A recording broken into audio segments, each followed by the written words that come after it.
Hello, can you hear me?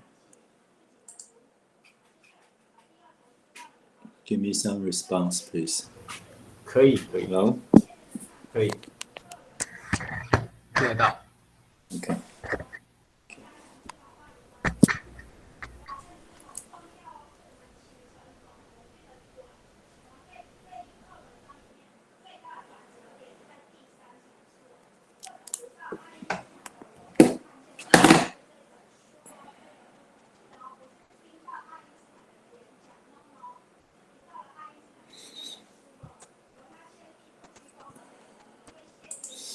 Okay, test. Okay. Okay. Hello? OK OK， OK OK， Okay. Okay. But I need to change. Wait.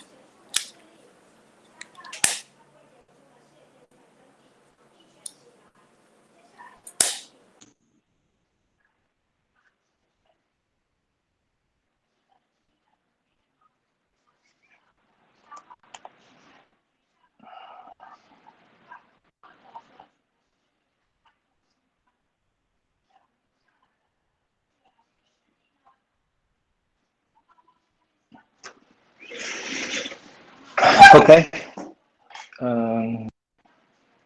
Start.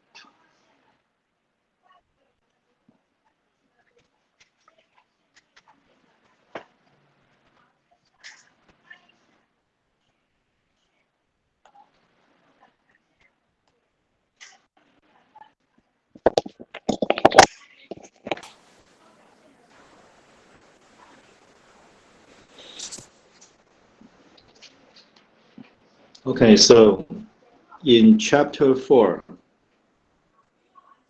okay.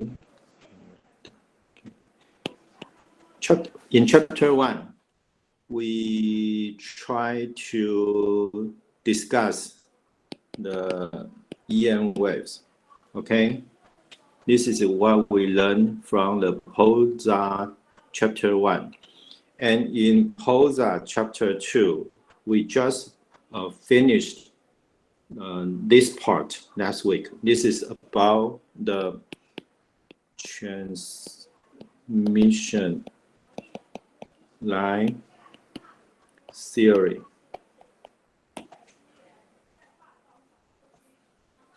Okay, so this is the transmission line, a very ideal transmission line. This is the general. We have general functions about all of the transmission lines. For next, our third part, this is more practical.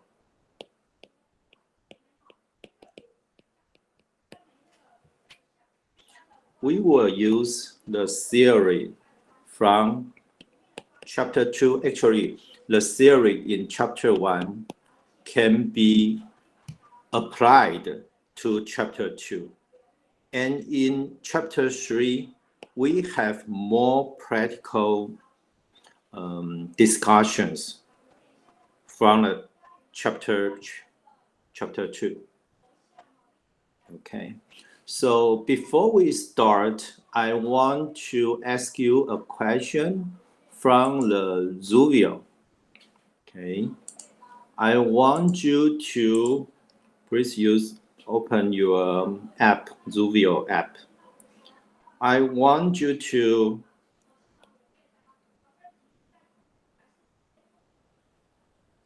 match. I want you to match these 3 transmission lines to its figures. What is the coaxial transmission line? Which one? A, B, C, D, E. And which one is the microstrip line? And which one is the waveguide? This is very easy question. And you can use this question to start. Okay.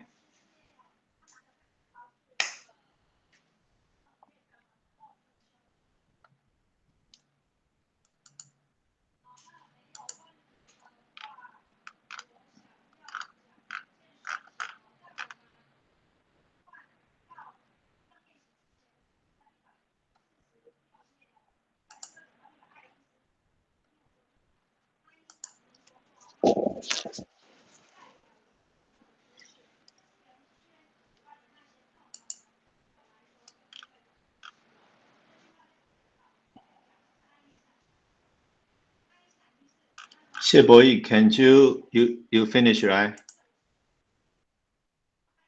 Yes. Okay. And Sh Kaisen, two of you already finished. Why other people are so slow? Why? Okay, Xu Fuyao finished. Lin Lingsheng finished. How about other 9 people? Okay. 江玉信、邱玉祥和梁家凯、何欣婷、陈之新、曹德宇、黄修文、倪佑君。You should hurry up. Okay. 4 more people.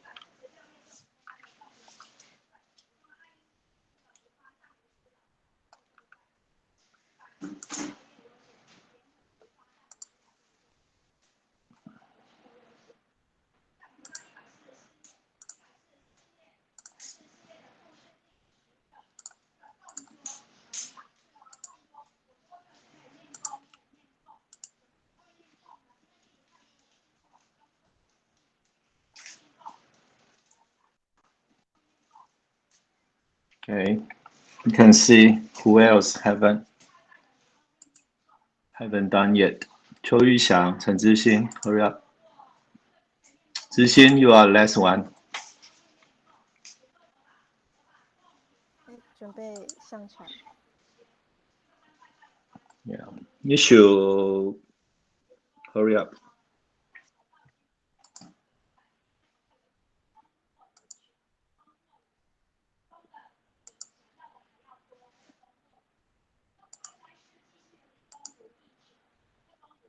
Let me know if you have done.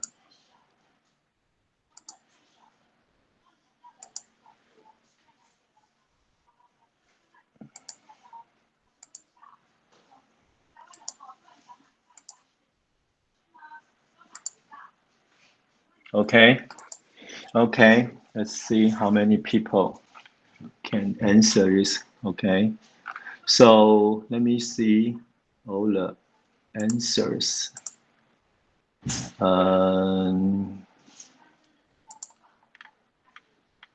Yeah, all of you correct. What? Okay, let me show you a name. So for the first question, everyone is correct. For the second question, you can see 邱玉祥. You are the only one doesn't know what is microstrip line. Come on. Why? 邱玉祥. 看错照片。 You are the only one make mistake, okay? Okay, for the 邱玉祥. So are you listening in class or you just choose everything? You don't know waveguide? You don't know microstrip line? Can you show me your video? I want to see where you are. Are you focused on our school, on our class? Okay. Show me. Open your camera. 邱玉祥. 我开另外我用手机开视讯。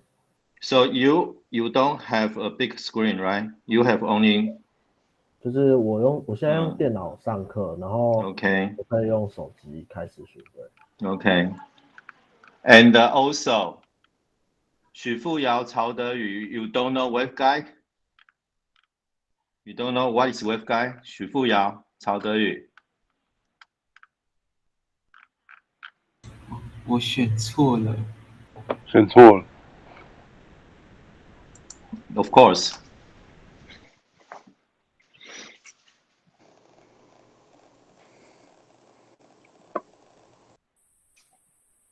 Okay. 邱玉祥, show me where you are. Okay. And 许富瑶、曹德宇 also show your video. I want to see where you are.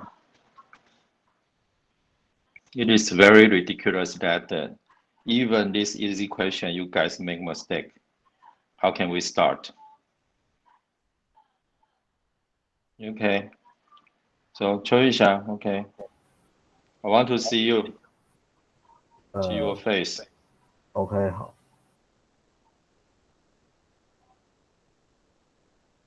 Okay. Okay.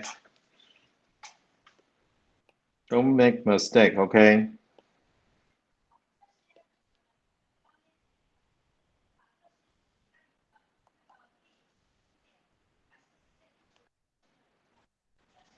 So, for the chapter 3, it is more practical because we want to apply all the theory from chapter 2.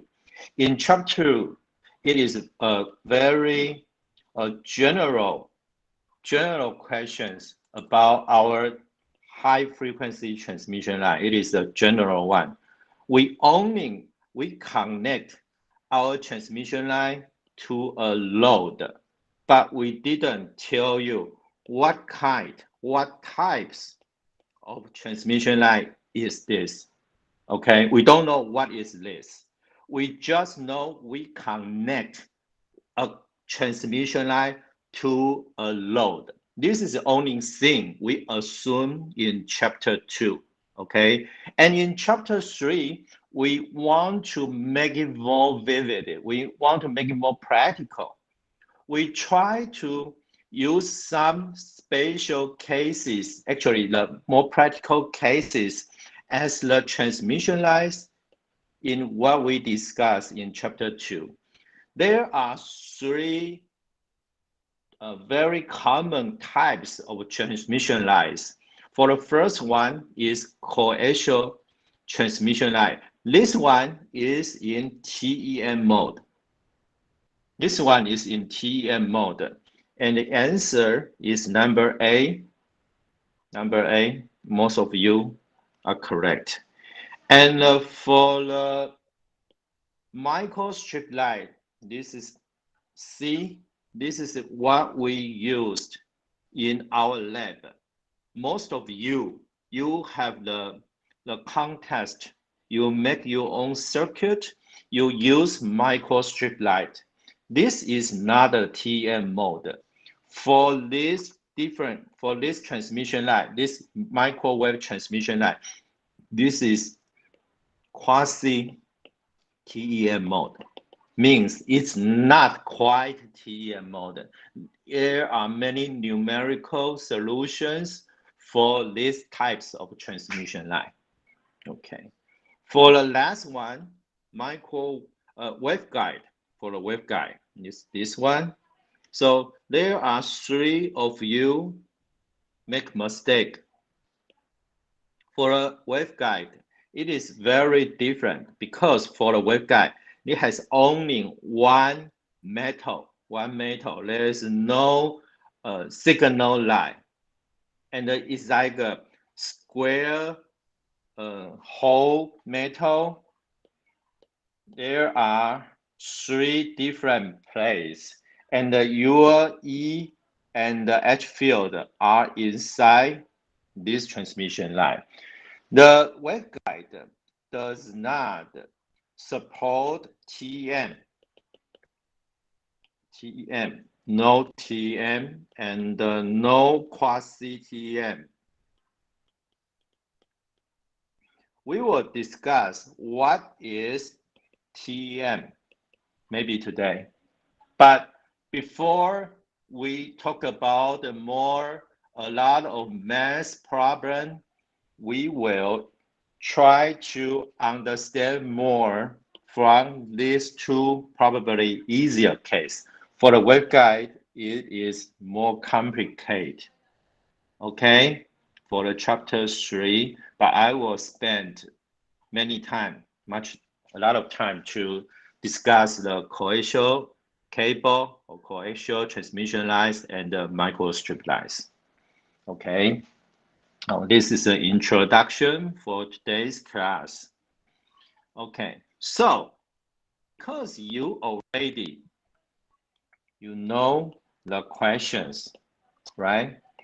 So what we are going to do is we use the ideal series in our chapter 2, apply that to chapter 3. In our chapter 2, there are a lot of things we use, like if we connect a transmission line, this transmission line has the characteristic impedance Z0, right? And this transmission line has the propagation constant beta.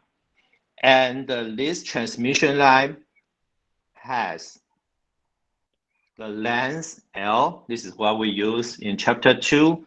We connect this transmission line to ZL. This is the load, input impedance. Okay, so please answer my second question in Zooville. I will ask you that which parameters will change if we have different types of transmission line. For those parameters we used in chapter 2, we try to discuss Smith chart, right? We try to discuss our Z in, and also we discuss our reflection coefficient at the position L, right? So if I have different types of transmission line, what should we change? Okay, check your question and look at my figure. 1, 2, 3, 4. This is a multiple choices problem. How many of them will be changed according to different types of transmission lines?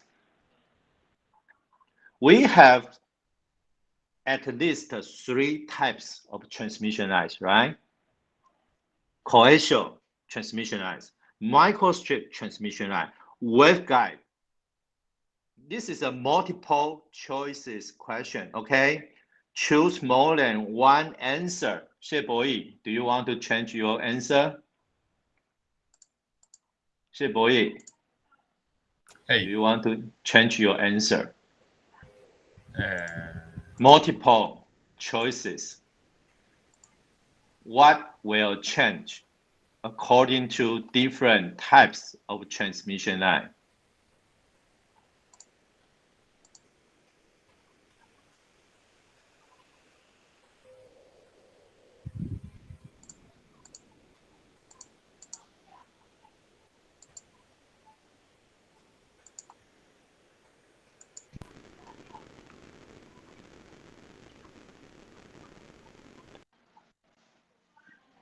Okay. Only 5, 6 of you answer a question. Which parameters will change corresponding to different types of transmission line? If I have different types of transmission line, what should we discuss? And after we discuss these new parameters according to different types of transmission lines, we can apply the same theories to chapter 2. Okay. You can see that this is a picture, right? We use in chapter 2. We always use this structure to discuss the input impedance and the input reflection coefficient when your high frequency transmission line with the characteristic impedance Z0 and your propagation constant beta, the length L, connect to ZL to your impedance, your load impedance. But what if we want to make it more practical? Okay, let me see your answer. Okay, this is a more difficult question. So Many of you think, not many of you, let me see who answered the question. Okay. For Z0, 石凯生, Peng Hao, Lin Youjun, okay.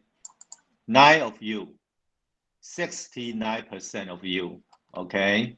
And for the beta, 92%. So many of you feel like beta is a question. Okay. What? Some of you change? No, you don't. You are not allowed to change. Okay. So, okay. Huang Shouwen, what? 0. Okay, Huang Shouwen, you change your answer. Okay.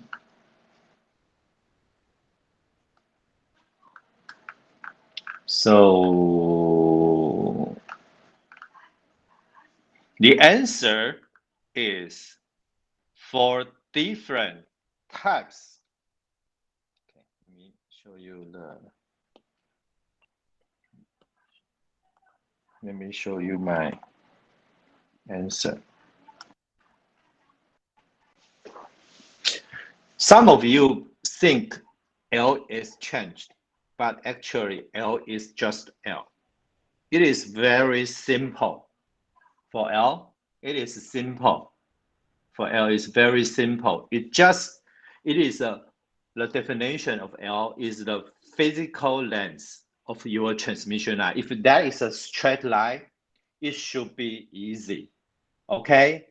But the thing is, because if you remember, in your equation Z in, you always use the term tangent beta L, right? The L is your physical length, how long it is in the unit meter. But the question is, you should change different beta for different types of transmission line. And the beta, it is not that simple if your transmission line does not support TEM mode. Beta will be more complicated. And all of them, you can use the theta. Okay, so the answer is for this question is only Z0 and the beta will change according to different types of transmission line. For this one is for ZL, it is the impedance, input impedance, actually load impedance when your transmission line connected. And I think nobody choose Z0, but some of you choose L. Okay, I just remind you that the L is just the physical length, how long it is. Then actually, you want to know what the theta is. It is the electrical length. It is the product of beta times L. So beta is important. Z0 is important. Okay. Okay, so you can think this question about all of this chapter is like, what is the beta and what is the characteristic impedance Z0 for these three types of transmission line for this chapter? Okay, this is the main very important thing to understand this chapter is what is the beta and the Z0 for your coaxial transmission line or for your microstrip line and for your waveguide. After you know the beta and the Z0 for these three types of transmission line, you can apply all the theories in chapter 2. Okay, so for the first one, we want to understand. This is a very simple way to understand this part because actually we already finished everything, every detail you should know for a coaxial transmission line. For coaxial transmission line, it supports TEM wave. What is TEM wave? TEM waves means there is, if you have X, Y, Z, this is the question we always use, the coordinate system we always use, right? And you have the wave move to Z direction, okay?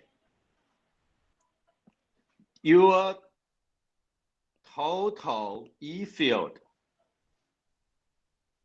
has no component in the direction you are moving. Okay, E equals to EX plus EY plus EZ. Okay, for the TEM wave, we don't have EZ. If your E field is propagating in Z direction, this means TEM wave. We just try to remind that we have the structure about the coaxial transmission line already, right?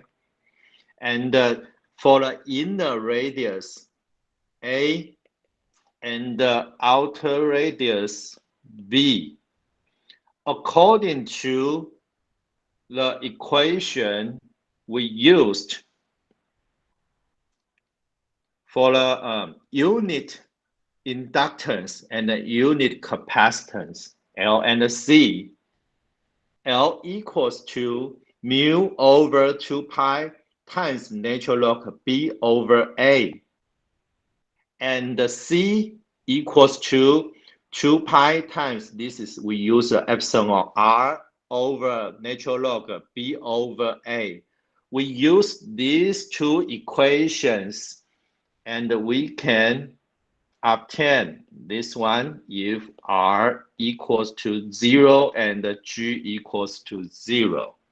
This will be shown in your final exam if I give you the inner radius A and the outer radius B, and you should use this equation to obtain Z0. Okay? As I said, there are two things you need to understand. The first one, for the coaxial cable Z0, it is this one. And what is another question? 邱玉祥.喂。Okay, so what is the beta for the coaxial transmission line? Just tell people, tell us. We try to solve all of these two parameters for different types of transmission line, right? 邱玉祥, are you with me? 我听到。 Yeah, okay. So what is the beta for the coaxial transmission line?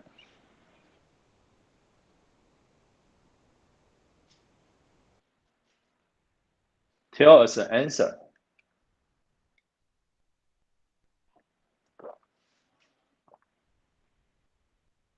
What is the answer for beta for the coaxial transmission line? 邱玉祥.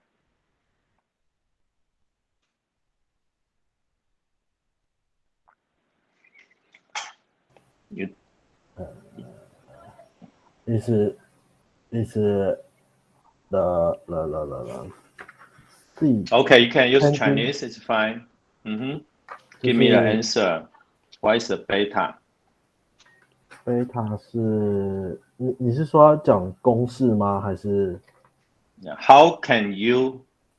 What is the beta of coaxial transmission line for the coaxial transmission line? Which parameter you will, which function you will use?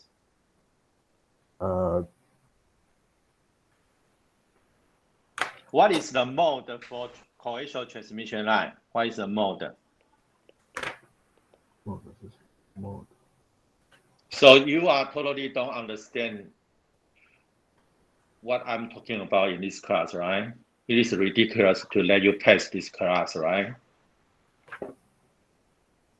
If you cannot follow anything, how can I let you pass this class?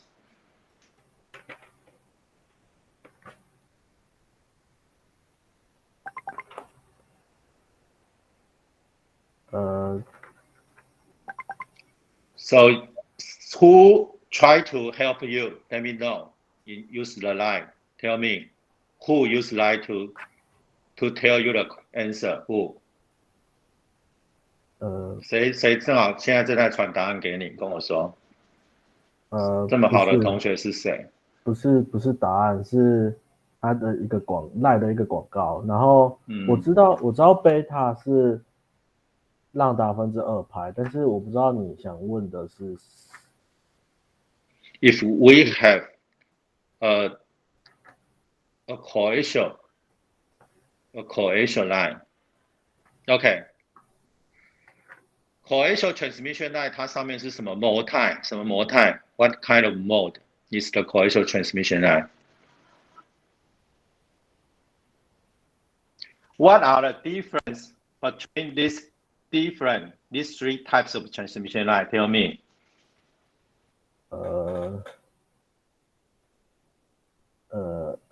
同轴模态。许富瑶 you are next.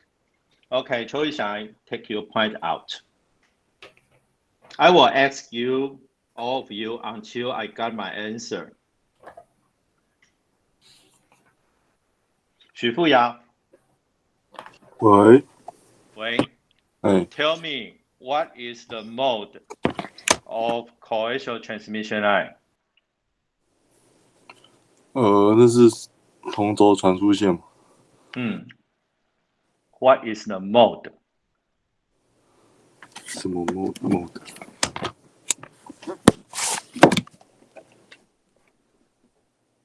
所以你也不知道。mode。Wave mode， 你也不会吗？不知道。Okay, take your point out. Can anyone answer my question, or I will ask you until everyone check the point? TEM mode. Yes, I think many of them. 史凯生 who used the voice? Who? 谁用说的？谢博一。好，谢博一跟史凯生 ，you got one point. Okay. Let me repeat again. First, it is ridiculous to just sit in class and you pass the class. It is ridiculous. You need to follow what I'm talking about. The goal of chapter 3 is to apply our series of the series for chapter 2. But in chapter 2, we use some general functions for the transmission line. But for chapter 3, we know what are them, what types of transmission line. We use different types of transmission line. They are, for the first one, it is the coaxial transmission line. This coaxial transmission line, we support TEM mode. Okay? And for the microstrip line, it supports quasi-TEM mode. Okay? And for the waveguide, there is no TEM mode.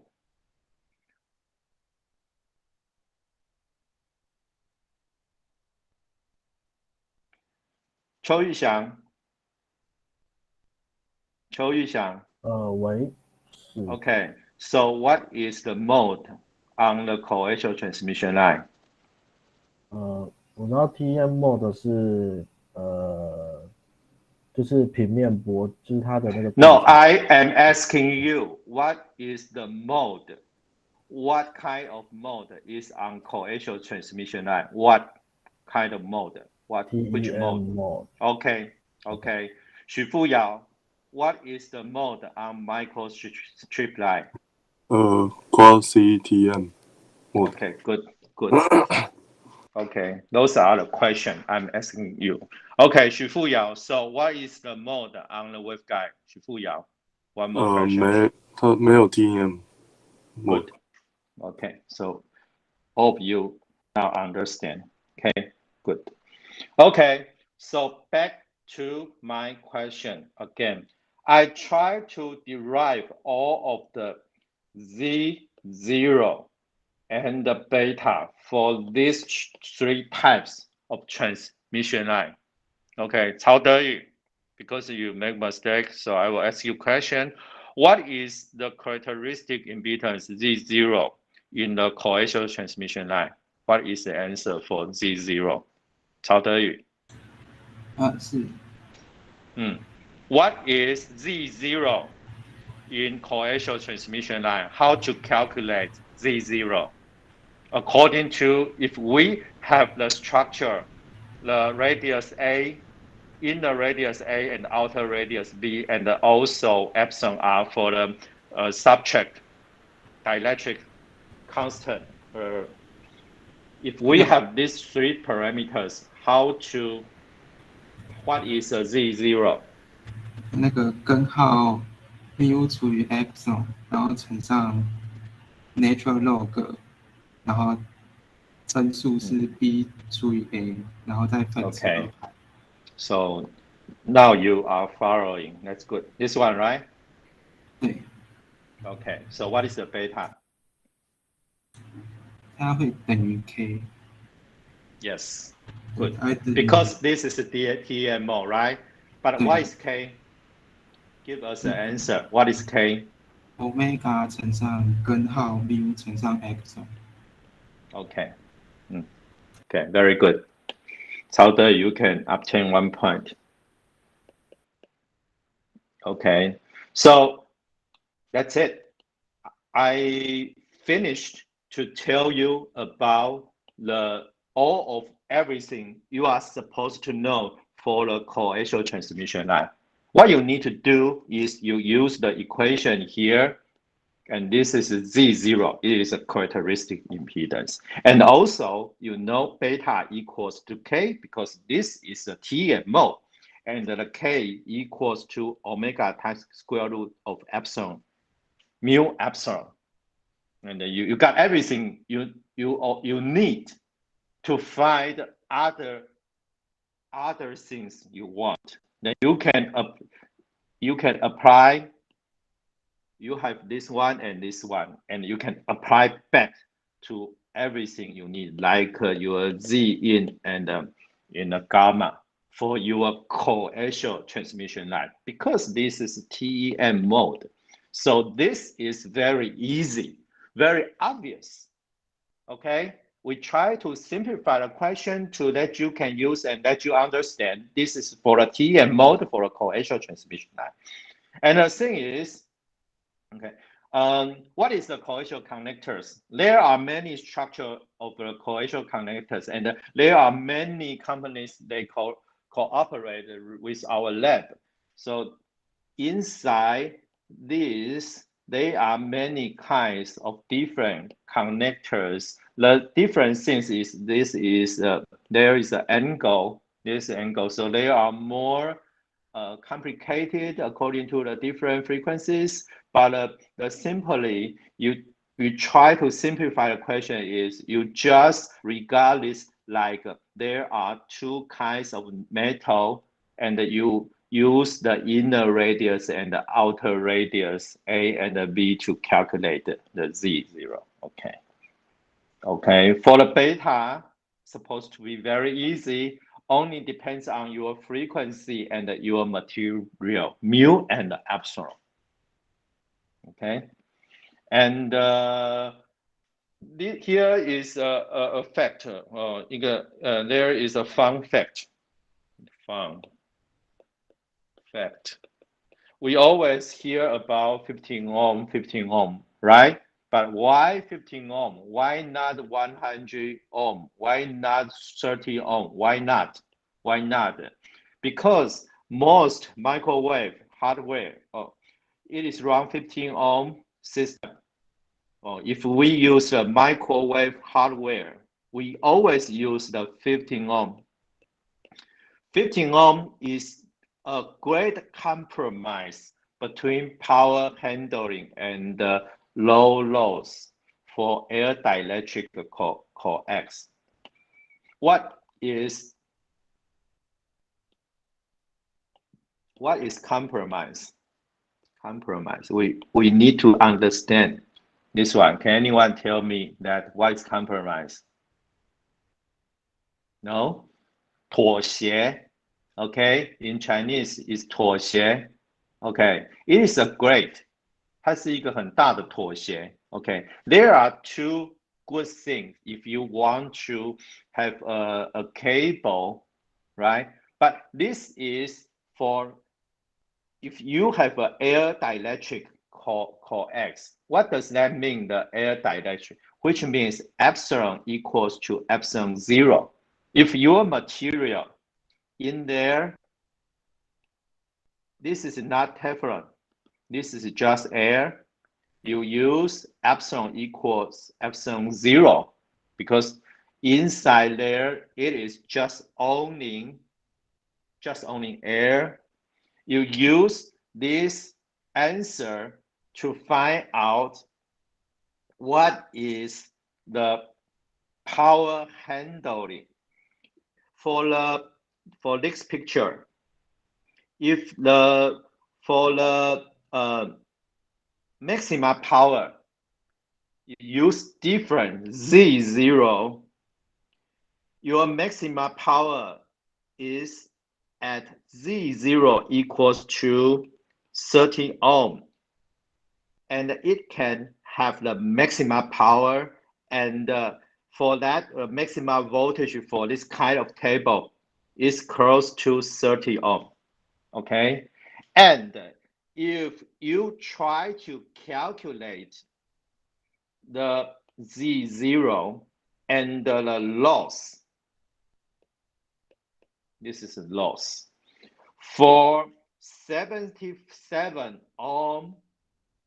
If Z0 equals to 77 ohm, the minimum loss is at when Z0 has 77 ohm. Okay, so you can compromise these two numbers. You use 30 plus 73 divided by 2, it is very close to 15 ohm, right? This is the reason why we use 50 ohm for our microwave systems. Okay? Okay. So that's it. Because we already discussed this before in chapter 2 when we just get in the high frequency transmission line. We already have some discussed before, so I will leave the question for the final exam. Okay, just remember to use these two equations, and after you obtain, actually, you try to use the structure to obtain Z0 and obtain the beta. Then we will use these two numbers back to chapter 2 to answer a question in chapter 2.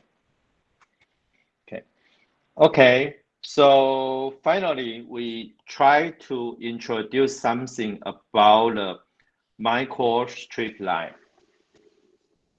Okay.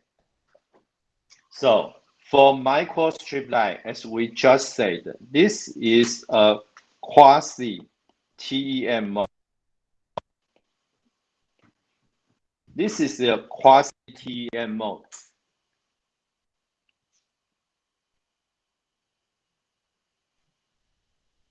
And this is a data sheet about your FR4 board parameters you are familiar with, right? If I have this is D here. If I have a board and I have a signal line on the top, and the signal line has the width W, okay? And the thickness of this line, it is T, and the thickness of this material, FR4 board, D. We usually use 1 millimeter, or some of you use 1.6 millimeter. This is for FR4, or maybe you will use RO board. And the epsilon R, some of you use 4.3 for the epsilon R, right? And the T is 0.002, and loss tangent is 0.021. And the conductivity, it is a conductivity of the metal on the top or in the bottom. Okay, and this is mu R equals to 1, which means mu equals to mu 0. Okay, this is the microstrip line FR4 board you are familiar with. As I said, the microstrip lines support quasi-TEM mode because the wave, the E field and the H field on the microstrip line, it is not very simple. It's uniform around the area, but actually it is different outside the field. You can see that part of the E field will in the air, and the part of the E field will inside the material. And this is for the red one is our E field.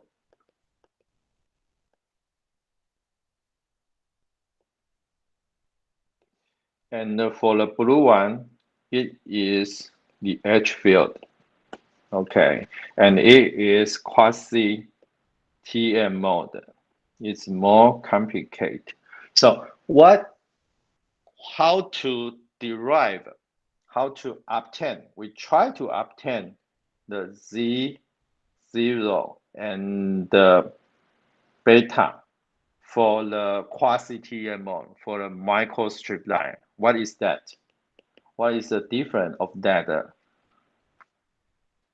We try to review our fundamentals.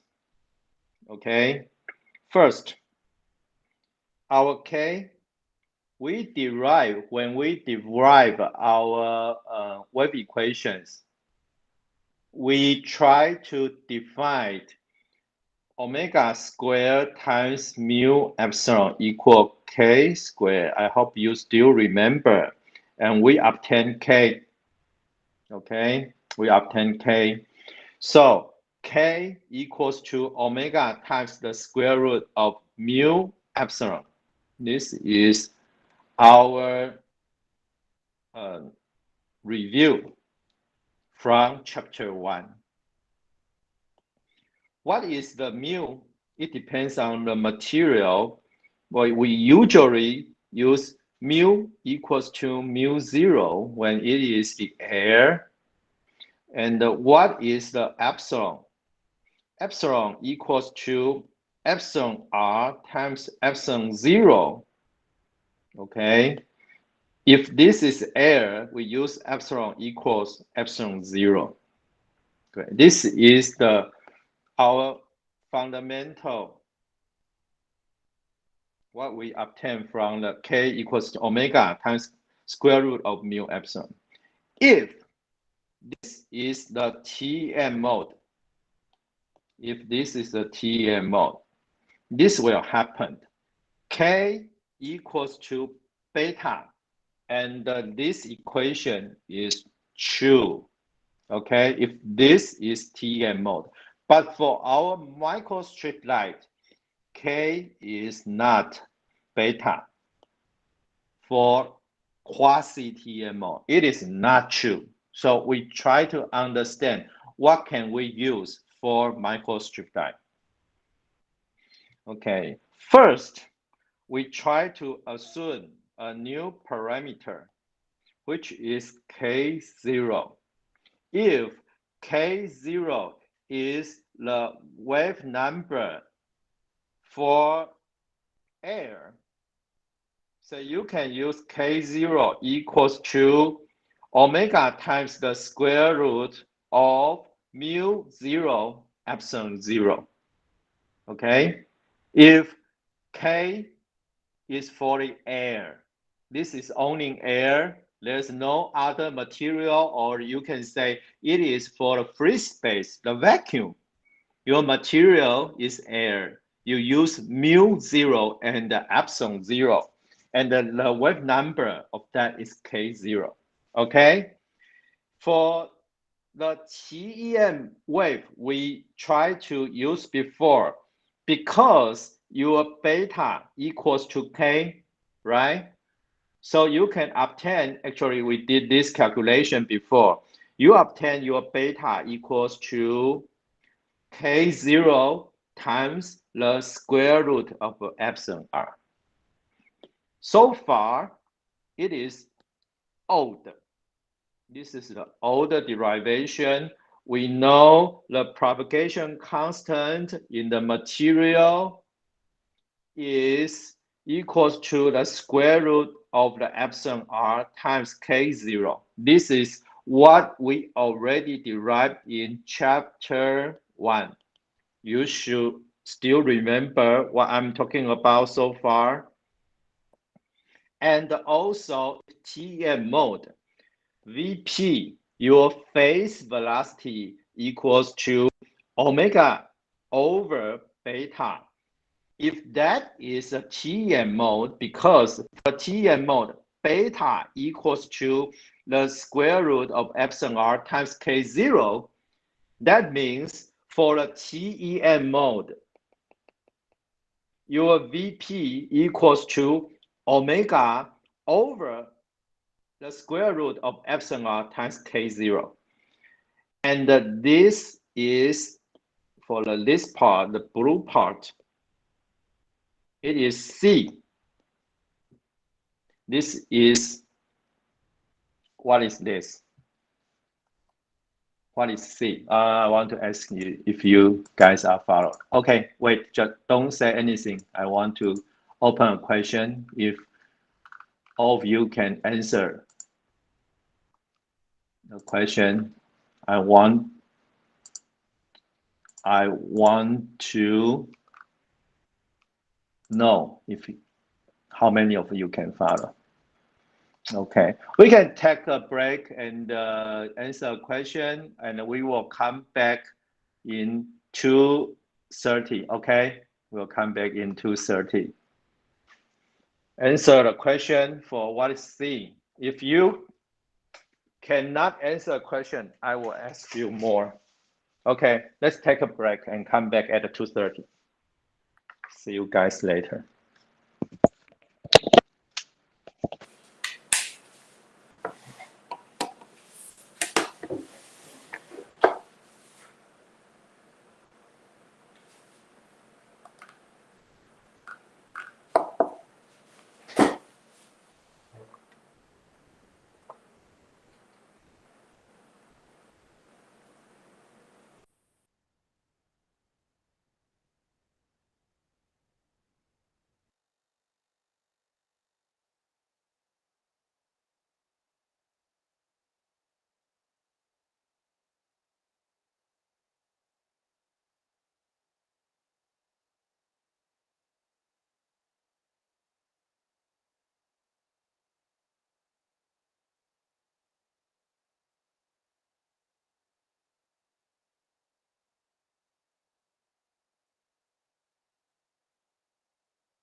张一信 Okay. Do you know the answer of what Uh, is omega over k0? 一除以 Of course, 根号 C. No. My question is what is C? c 嗯光速 Yes. Why don't you answer question on Zuvio? No, you didn't answer. OK Okay. So Okay. why? Okay. Can you tell me that why omega over k0 equals to C? Why? Can you tell me why?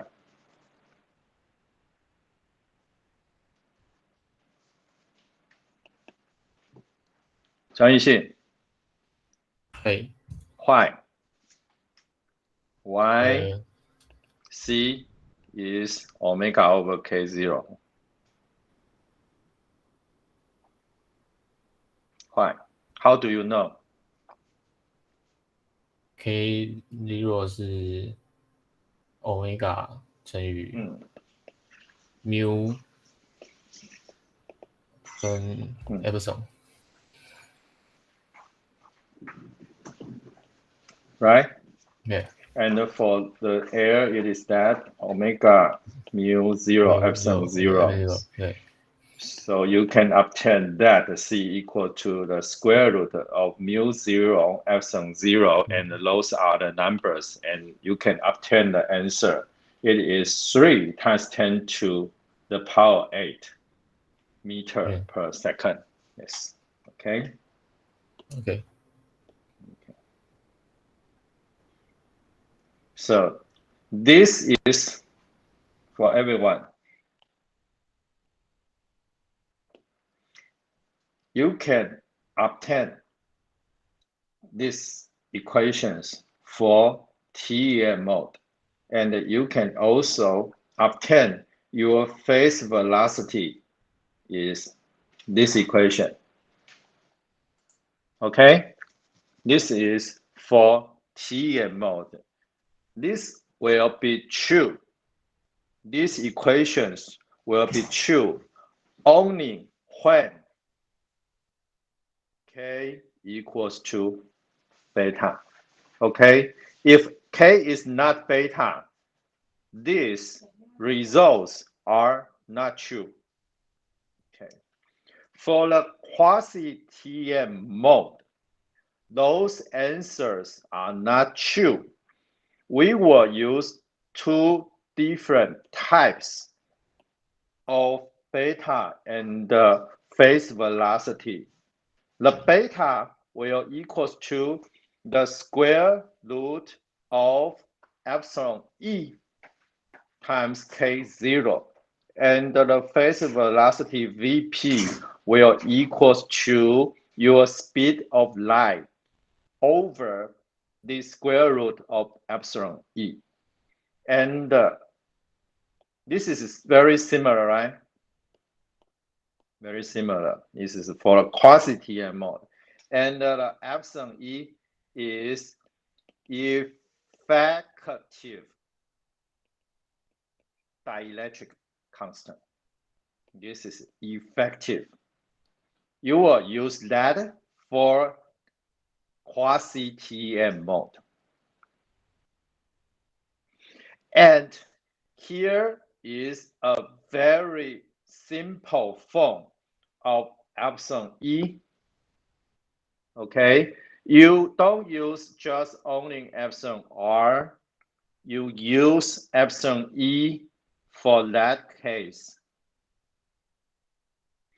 For that one equals epsilon, the effective dielectric constant will equals to epsilon r. This is the epsilon r we used before, plus 1 over 2, the old term, plus the epsilon r minus 1 over 2 times 1 over the square root of 1 plus 12 times d over w. Okay, so what is d and what is w? Let me ask someone. to make sure everyone is following. 林鼎盛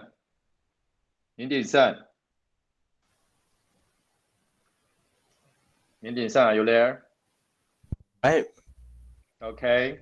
For the equation for this effective dielectric constant, for this equation, we will use the D and the W, right? What are them? What are D and the W?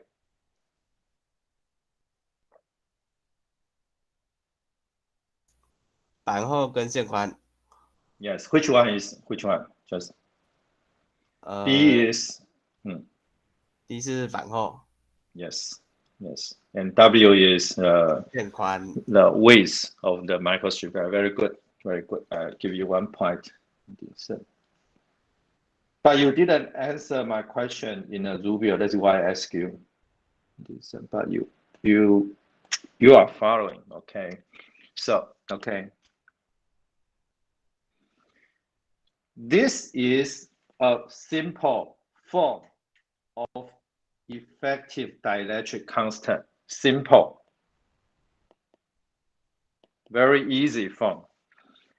After you calculate epsilon E, you can obtain Vp and beta. Okay.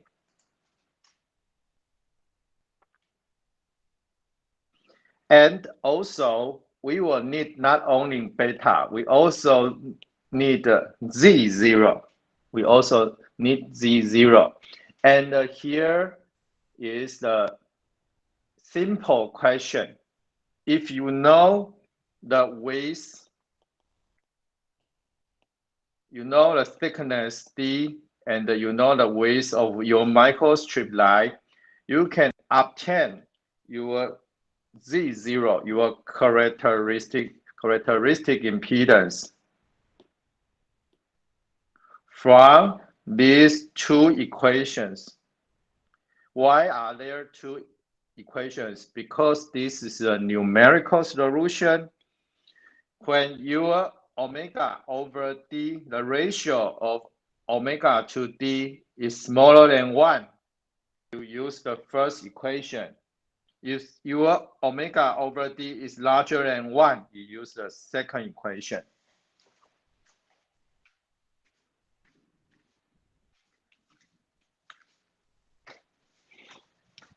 And the more, if you try to have a reverse answer, if you try to know what is the ratio between omega over D, this is the thing you try to obtain. It is not very easy to obtain the answer from these two equations. It's difficult. Okay. If I know it is 15 ohm, I know the material is epsilon r equals to 4.3. I can use these two equations according to the answer is the ratio of omega to D is smaller than 2 or larger than 2, and you use Z0 to take backward to the ratio omega over D. Okay, this is if you have Z0, you want to obtain what is omega over D for this microstrip line, you use these equations. And for this equation is if you know the ratio of your omega over D, you try to obtain Z0. Okay? Okay. So now everyone take a paper. I will now ask you to have an example. Okay? First, you take a picture of your paper. Let me have a question. follow my lead and answer my questions.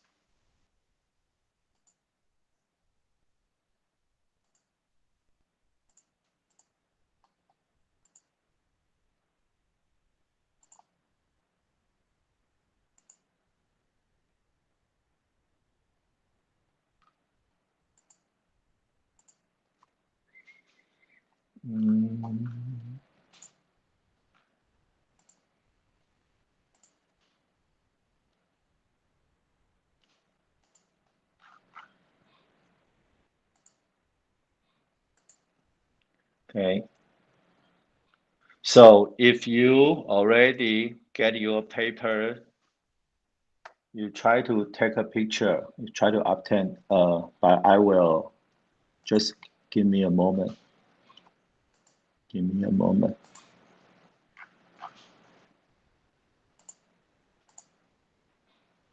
Okay.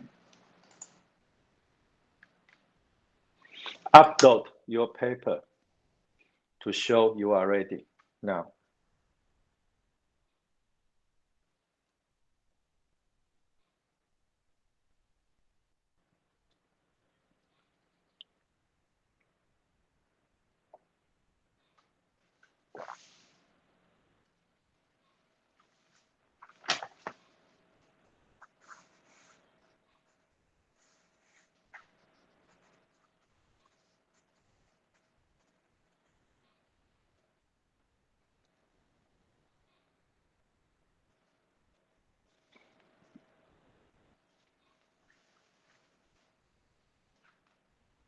I will take your point out if you are the slow people, okay? I will take your point. I want to see the paper, your empty paper. 曹德宇 take a paper. I want to see the empty to show me you are ready. 曹德宇 OK OK， I will not wait. Who need more time?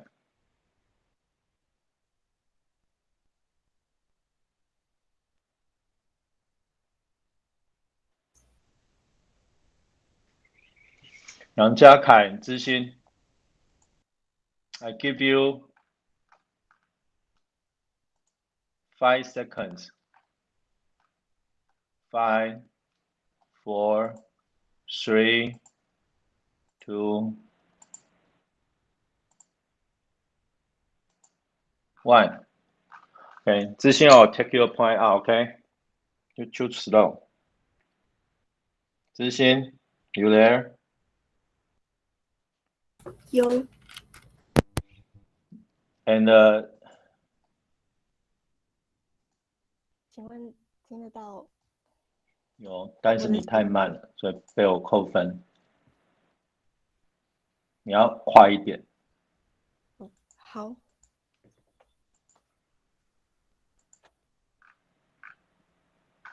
Okay. So, my question is,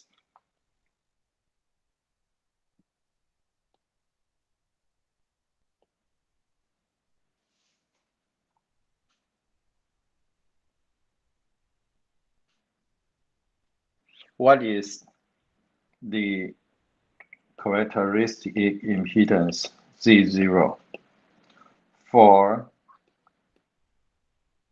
your microstrip line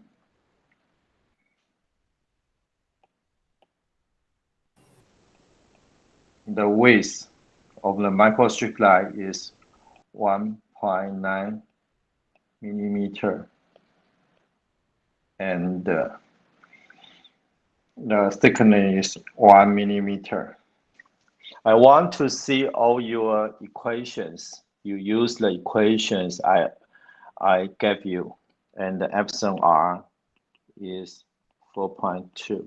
What is the Z0 of this microstrip die? Okay.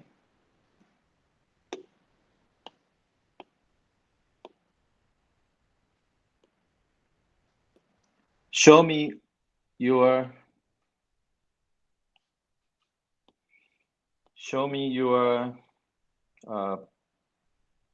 calculations.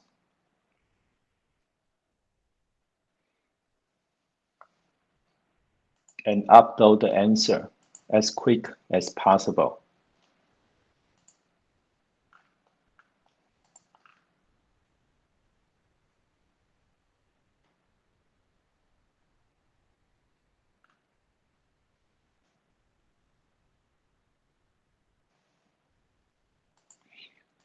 To answer the question, this is the second question.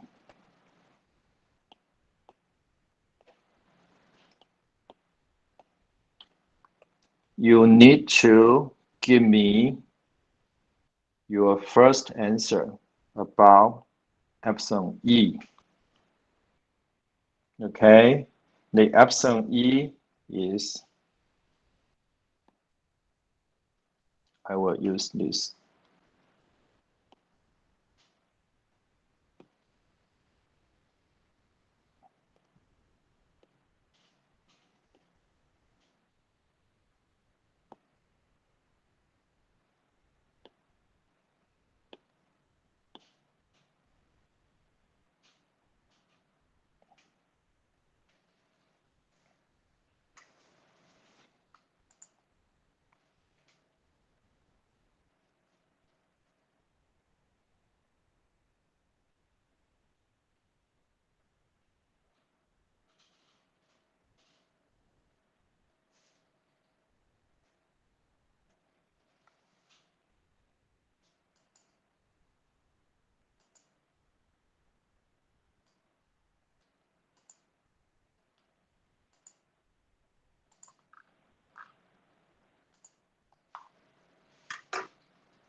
I give you 1 more minute.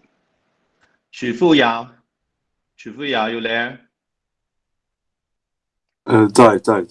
Okay, you upload the question. Okay, 邱玉祥老师我 do you 在。know? Hey, do you know what to do? 我知道，我快算完了，日龄快算完 OK, 了。林佑君，老师，我在上传了。OK, 邱玉祥 you are the last one.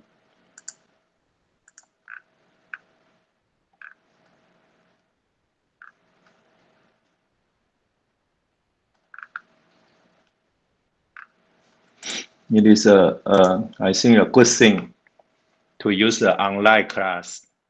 I can spend some time to check everyone.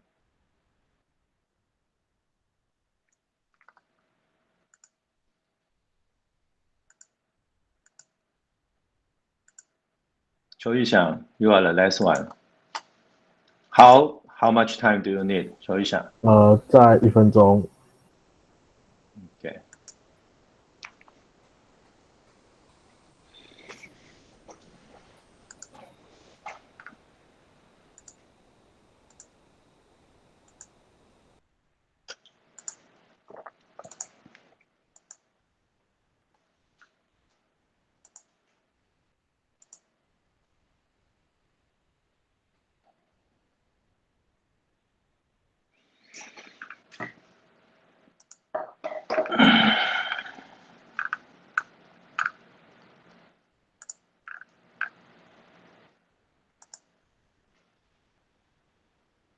Chen Zixin.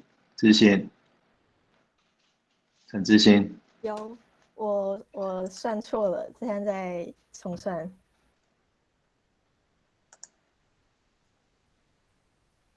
Chen Zixin, do you know what is the difference between these two equations?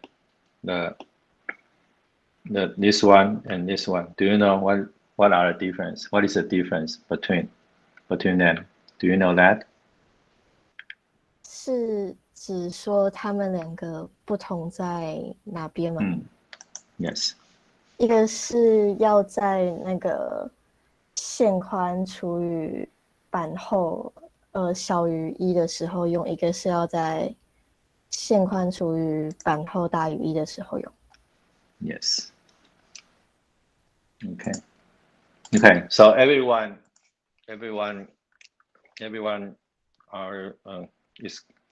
can get to my point. Okay. So you already know the ratio because we already know the structure of W and D, right? So you can just totally choose one of the equation. I think everyone is correct. So we can continue. This is probably very similar equations you used in your ADS when you use the light scale in ADS. You input your width. You use the data. You input the data. You input the D, and you input the width, your W, and actually they can obtain a Z0 from the ADS.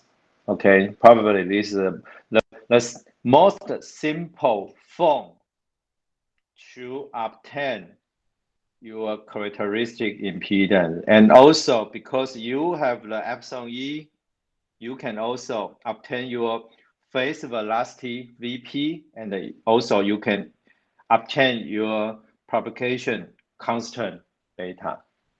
So you have everything you need to analyze your system. Okay, you have everything you needed.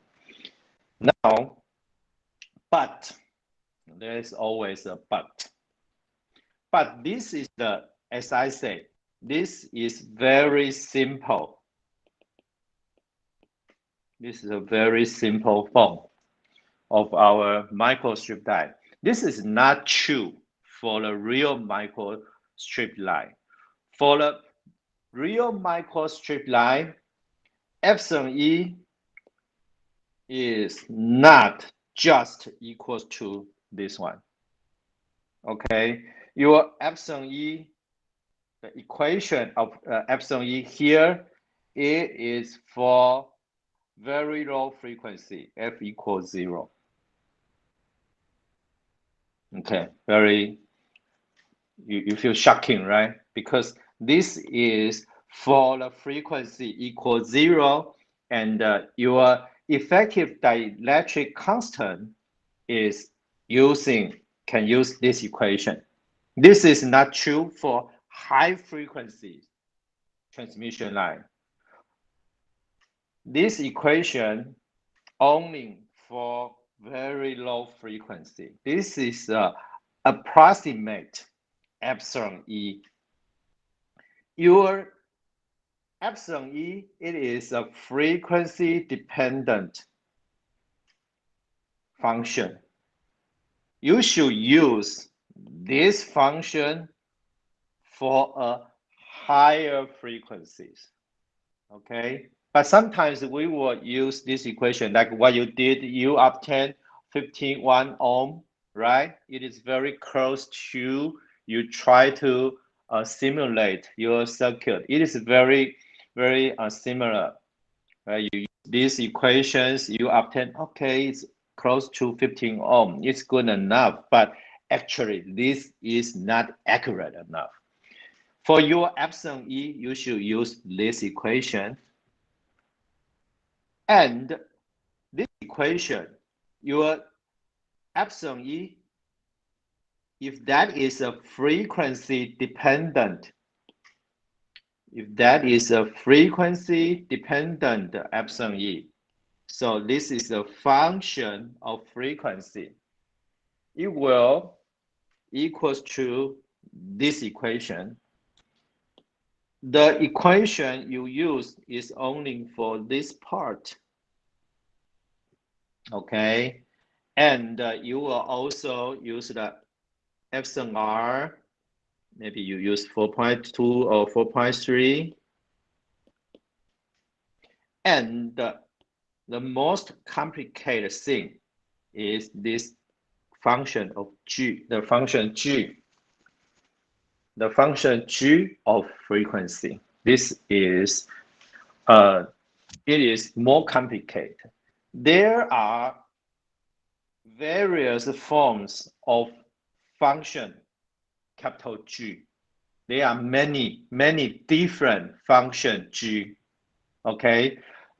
In POSA, give you one of the answer that function G equals to the function small g squared, and it is the function of f over fp.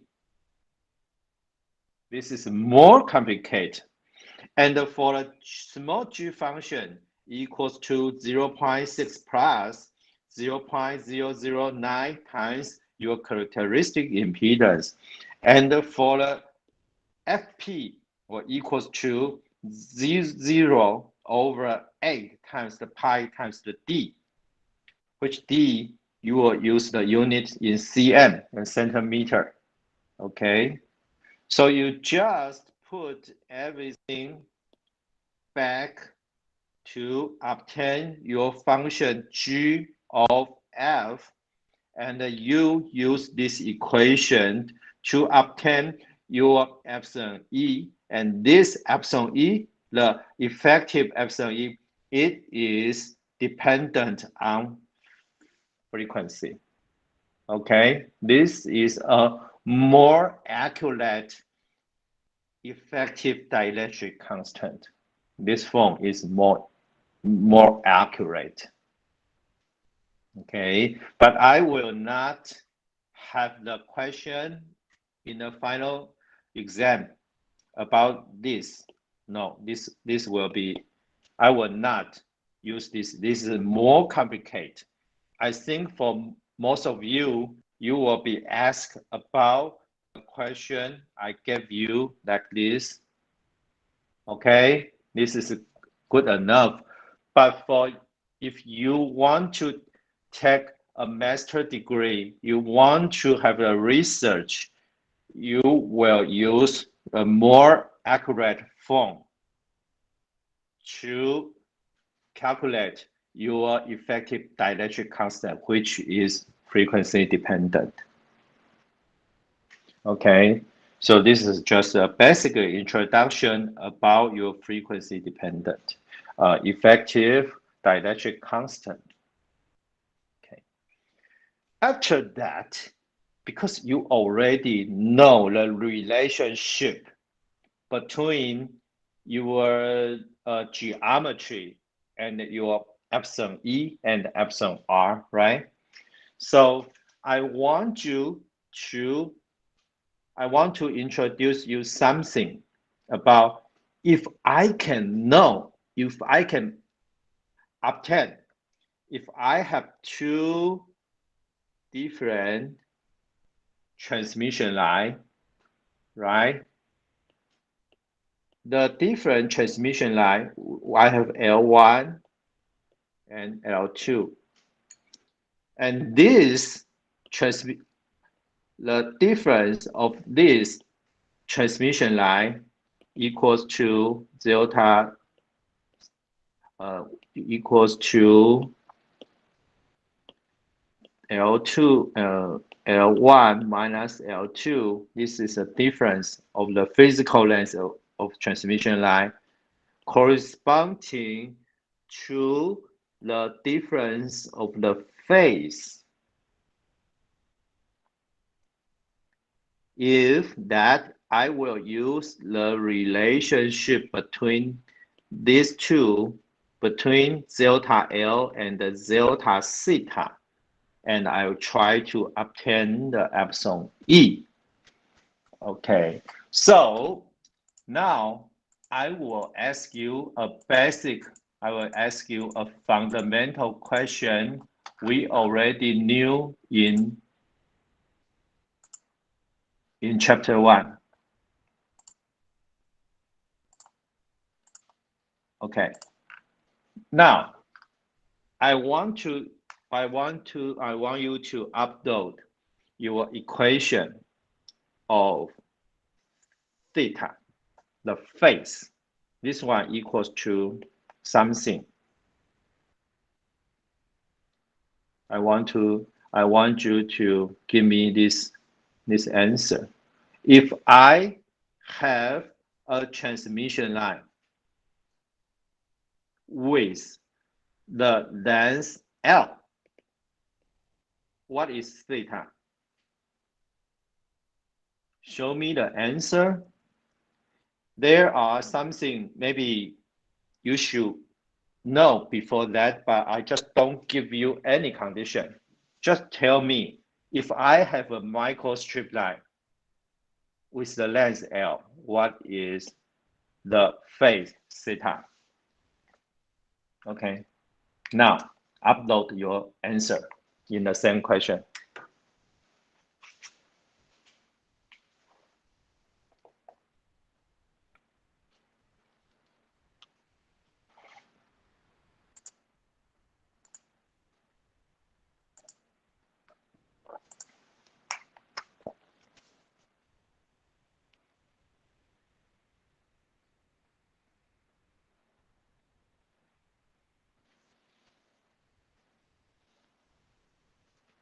If I have a microstrip line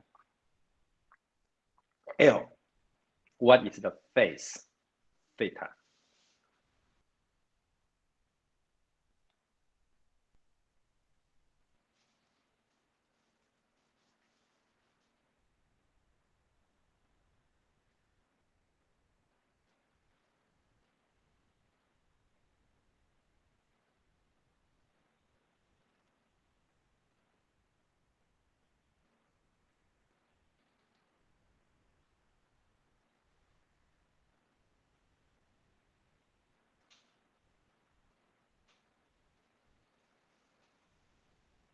This is the first question.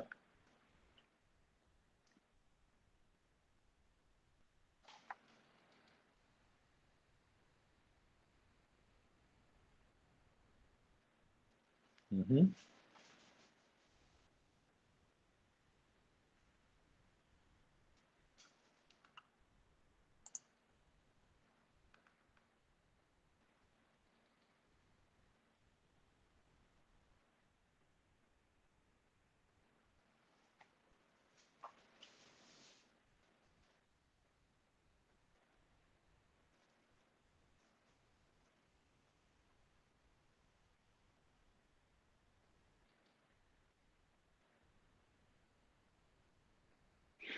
Hao, your theta is what we used in Smith chart.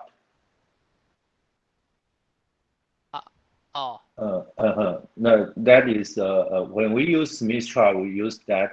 That is correct for Smith chart, but in this case, I want just write down the electrical length. The theta is the electrical length. It is the term we take in the input impedance. Z in equals to something, and then something we usually define that as a theta. Okay, or you can, okay, you can change the equation, but it's close. It's close. Just the definition. Just definition. For this question, I didn't ask for a strict.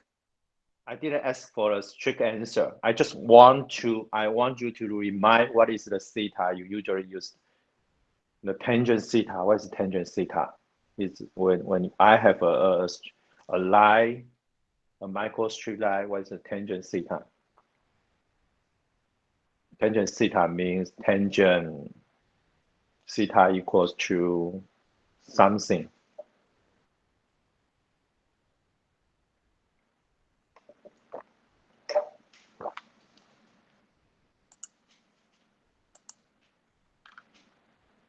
Yes.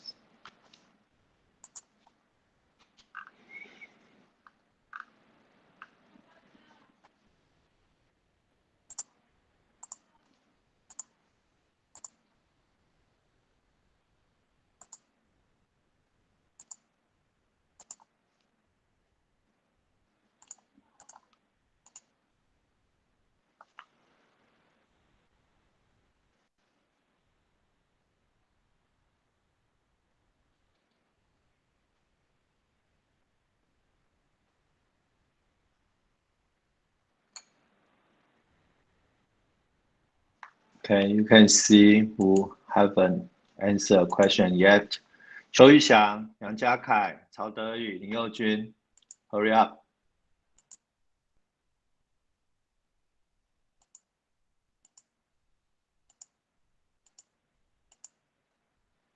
One more minute. Take too long. You don't need to think. This is just a quick question. 杨家凯 are you there? 我还在写。It's you don't take. If you take more than 10 seconds, your answer is wrong. Okay. 曹德宇 do you know the answer?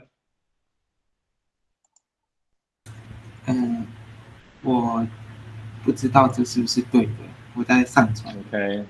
林佑君 Okay, let me close it. 老师，我要上传。Okay. Hurry. Okay. If you 10 more seconds to close the question. If you don't answer, you will take 1 point out. 10, 9, 8, 7, 6, 5, 4, 3, 2, 1. We'll close it. Okay. Yang Jiakai didn't answer. Okay. So just theta is beta L, but okay.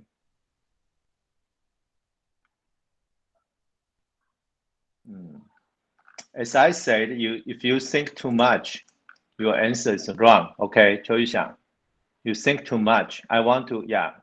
You're okay. You are talking about. This is what I'm going to talk about. Zixin, your answer is not correct. -2. Okay. As I said,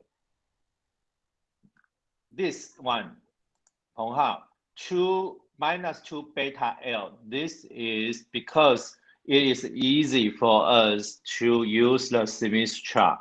But our definition of theta, it is beta L. I hope you can understand what is the difference. I want you to understand what is the difference.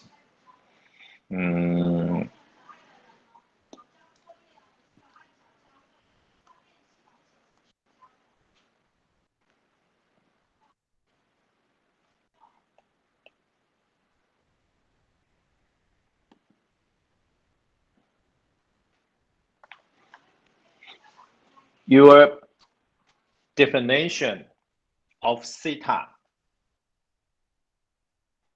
comes from the equations we used in chapter 1. It is omega t minus kz. I hope all of you still remember. Okay? For this part, it's about the time. For the yellow part, is according to your physical position, physical length. This is when we talk about TEM mode. Okay. So for a more general form, we try to use this one equals to omega t minus beta z, and this is for the physical length. So we can write down theta equals to beta L. Okay, this is the question I ask. Delta theta, this is Yu Xiang trying to derive. So equals to beta delta L. If I have two different lengths of transmission line, for the first one is L1, and for the second one is L2. And the delta L, it is the difference between L1 and L2. This one also corresponding to a delta theta according to this equation.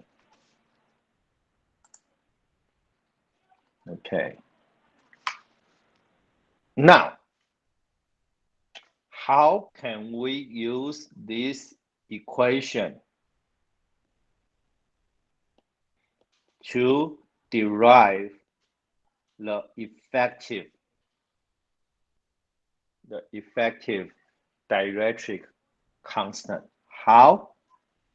We use the equation for beta, which equals to the equation here.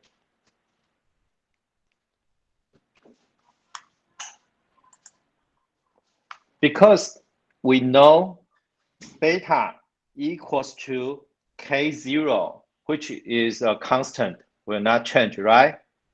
Times the square root of epsilon E. So you can use K0 times epsilon E. You know the physical length of these two lines. You can measure the phase difference of these two lines. How to measure the phase difference? You can use a DNA to connect L1, and you know the S21, right? Then there will be the phase of S21 minus your new phase S21, the phase of your second transmission line. Okay, you can use your measured data of the delta theta and your physical length of delta L, and you can use the constant K0. You obtain epsilon E. This will be in equation here. This is a definition of your theta, and you use the difference delta theta equals to beta times delta Z. Then you use this equation, which equals to this number, right? And you finally can obtain that. You put this one equals to, I think, this one. You put that inside. And you can use these two equations to obtain this one. So once you have the difference delta Z, or I said this is delta theta, okay, and you measure the difference of the theta, then you can obtain epsilon E. Okay, this is a method to measure epsilon E. After you obtain epsilon E, because you know epsilon E is not epsilon 0, right? This is epsilon E, but it is not easy to obtain epsilon R. If you want to obtain epsilon R, you use this equation. It is too complicated. So I can give you another equation. If your epsilon R is less than 128, you can use this equation. You put your epsilon E here, and you obtain your epsilon R by using this equation. This equation has not only epsilon E, but also you need to put the function of small f, which is this one, and the function of C is, and then this is one. Oh, okay, then you put these two equations inside the function, and you will use more for the A and the B here. And also the definition of mu, it is a ratio of omega over D inside of everything. Your epsilon E can derive reversely to epsilon R. This is how we get the relative dielectric constant. You think that is epsilon R equals 4.2 or 4.3, but that is not true. Actually, it is dependent, frequency dependent. It is a function of frequency of that. This is the method of how we measure epsilon R, okay, using all of these equations. After you know all of the theories I have told you. Okay, let's take a break and come back at 3:30.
Okay, let's continue.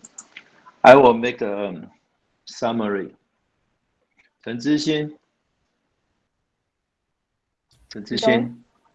Okay. Okay, let me ask you questions.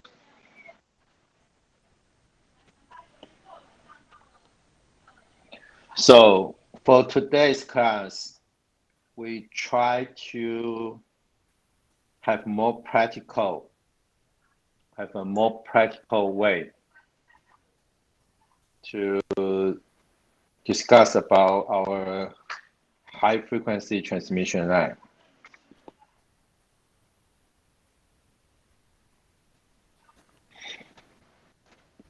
There are 3 types of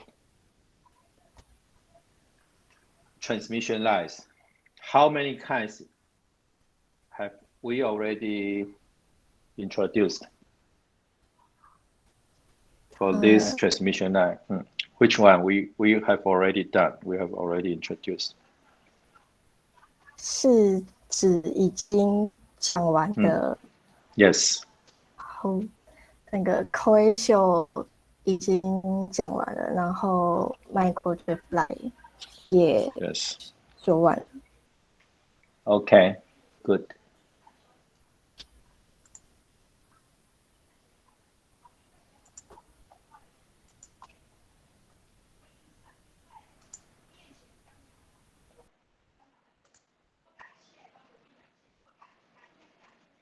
Shifuya.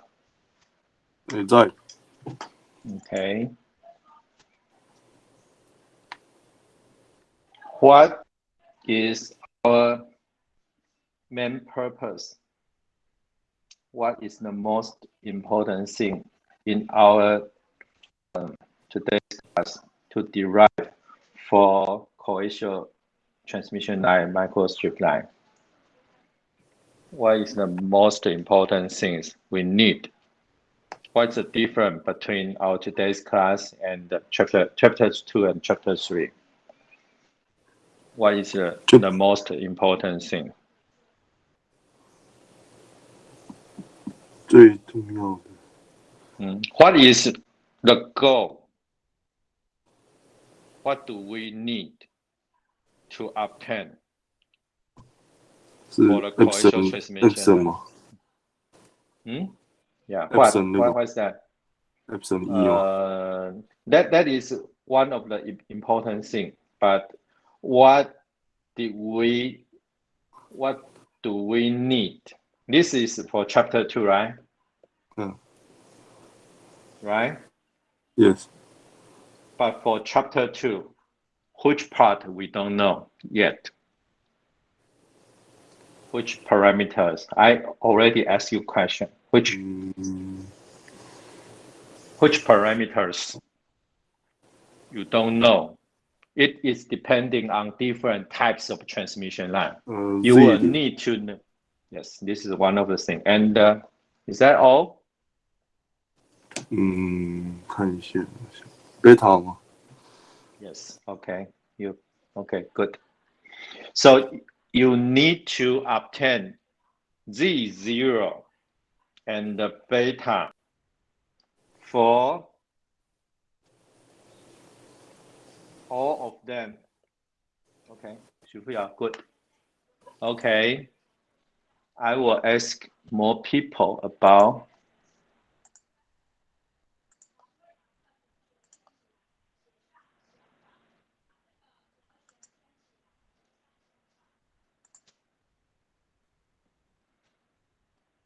Sheboyi. Hey. Okay. So you need to answer my question. The next question is, so finally, we have already, as Zixin tells us that we already have done coaxial transmission line and microstrip line, right? So do you want to give me the answer for Z0 and the beta for all of them? Wait. What are the answers? I want to make a summary. I want to summarize. So what is the Z0 for the coaxial transmission line, and what is the beta for the coaxial transmission line, and what is the Z0 for transmission line, and what is the beta for microstrip transmission line? You can give me a simple, you just show me you know the answer, and I know the equations are very complicated. Just try to give me a hint that everyone can get. Coaxial is TEM mode, and beta equals K. Okay. So this is an easy part, right? How about the Z0 for the coaxial? Is 可以直接讲个公式。Okay, sure. 它是等于根号 mu 除以 epsilon， 然后再乘那个2π分之 ln。Okay. It is dependent on the ratio, the radius A and the B and the epsilon R. Yes. Okay. I know you understand. How about microstrip line? How about the beta and the Z0? Beta. You just give me some. When you use this kind of equation, what will you use, or some hint? Okay. Beta K0 and epsilon E. Yes, this is easy, right? And also for Z0, it is very complicated, right? Yeah, it's still different. And yes, when W 除以 D 大于 W over D. 对，大于 E 跟小于 E 不一样。Now I know you understand. Okay, so this is okay. You're good. For the microstrip line, you try to derive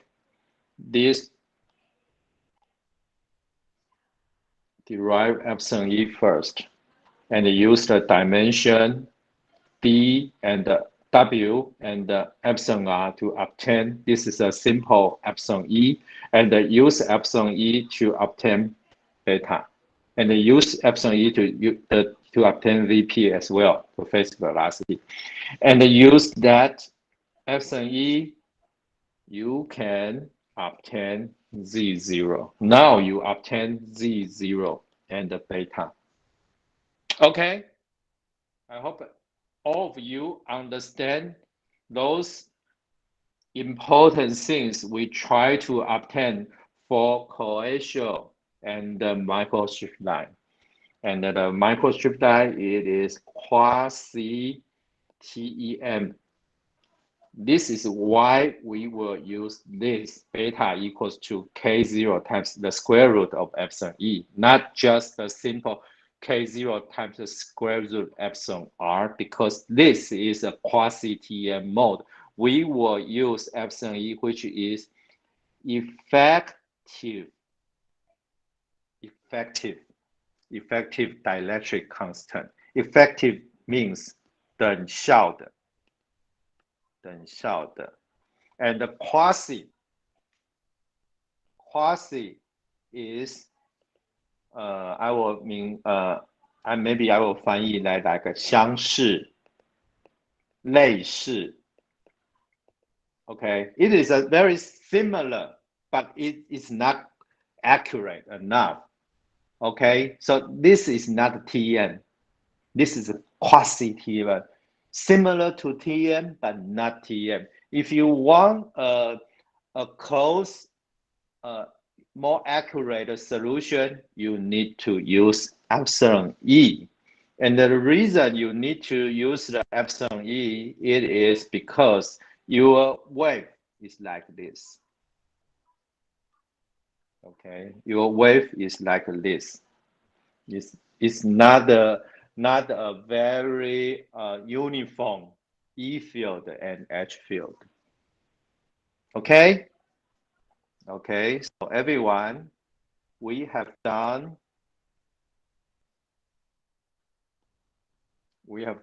these two. And for the waveguide, this is the most difficult to explain. That's why I finished the first one and the second one. But actually for the coaxial and microstrip, it is all very common in our lab.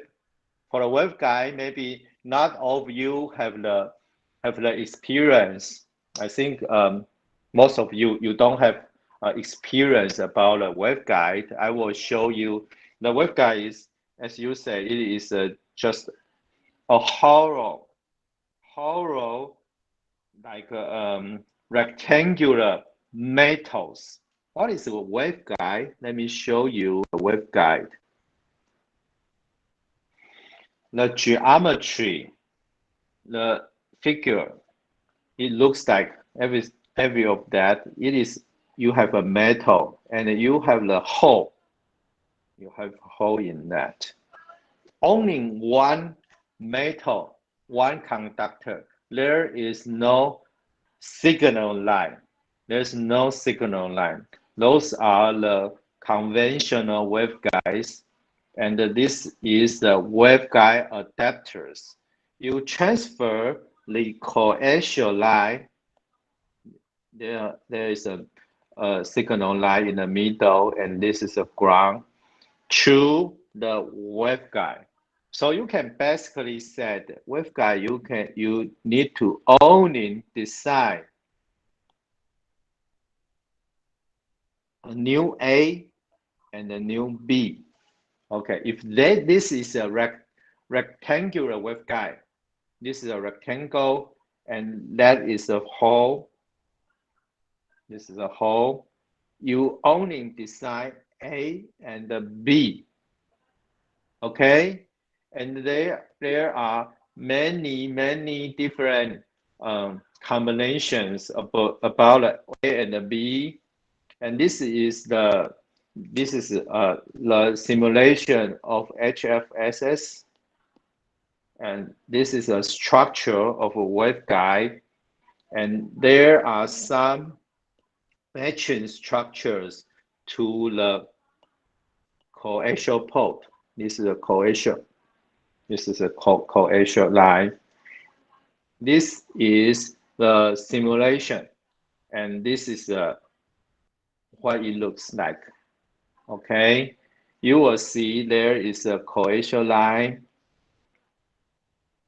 Coaxial line, you will have a small A and B for your radius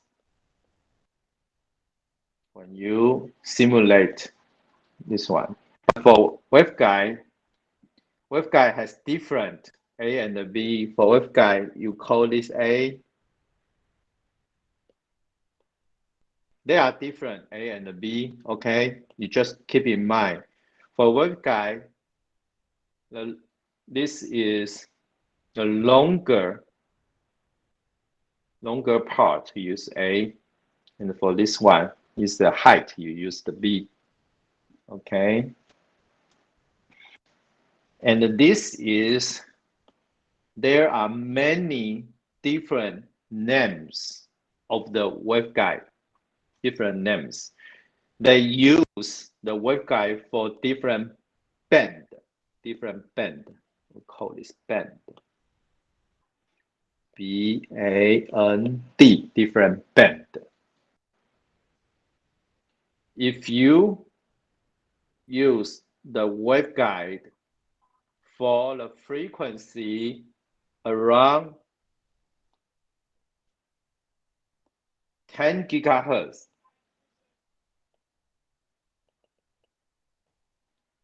I will call the band name is X band. X is like a 10. Okay, X band. For this band, the waveguide, the name of the waveguide is WR19. Okay, WR19. For this waveguide, A equals to 0.9 inch.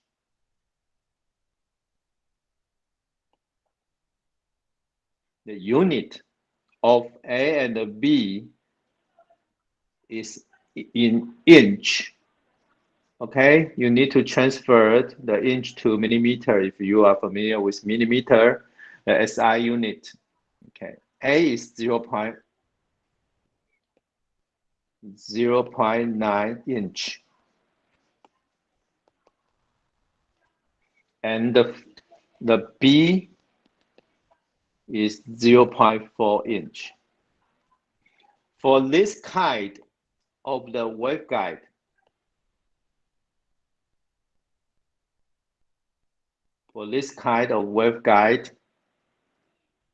you have the cutoff frequency. The cutoff frequency means if your frequency is lower than 6.557 gigahertz, you cannot use this waveguide. Your wave cannot propagate. This is cutoff. This will not happen to TEM wave or quasi-TEM wave. For TEM wave and quasi-TEM wave, they don't have the cutoff frequency, or you can say the cutoff frequency is 0 gigahertz. Okay, so for very low frequency, the wave can still propagate. But for waveguide, it's different.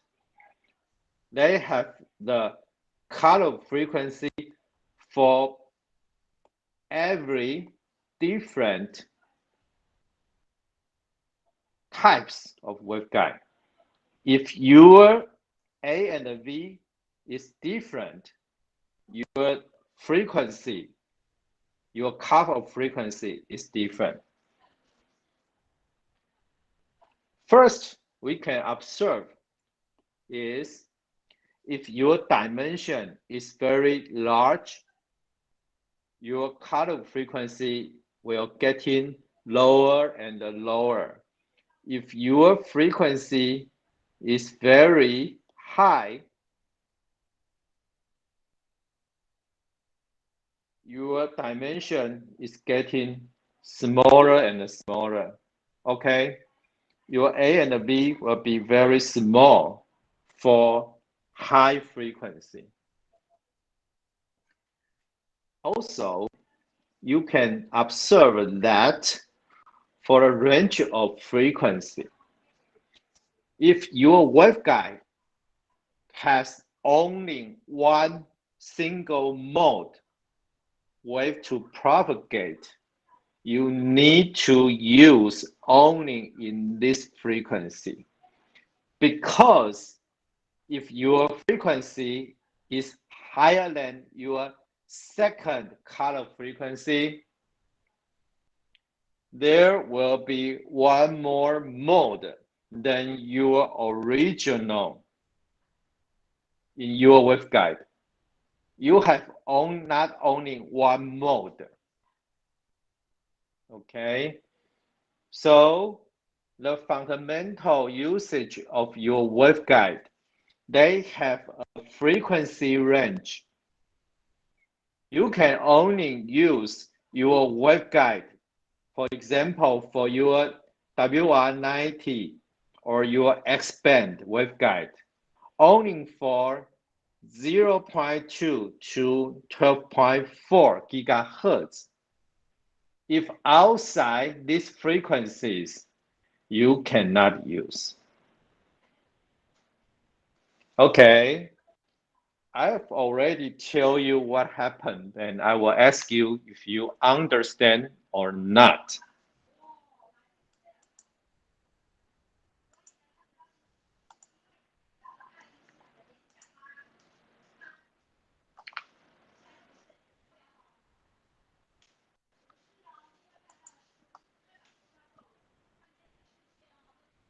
彭浩. Yes. Okay. So, what happened if I use a waveguide? If I use a waveguide, the waveguide, its name is WR90. Okay, waveguide WR90. And the dimension of WR90, A equals to 0.0 inch, B equals to 0.4 inch. Okay. What happened if I have a wave which is only 2 gigahertz? What happened if I use this waveguide会 for the 阻止 WR90? Yes, yes, good, good. So there is no wave propagate. Nice. Okay. Okay, let me ask another student.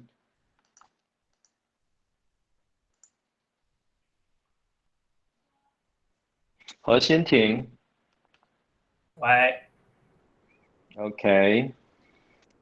Very similar question.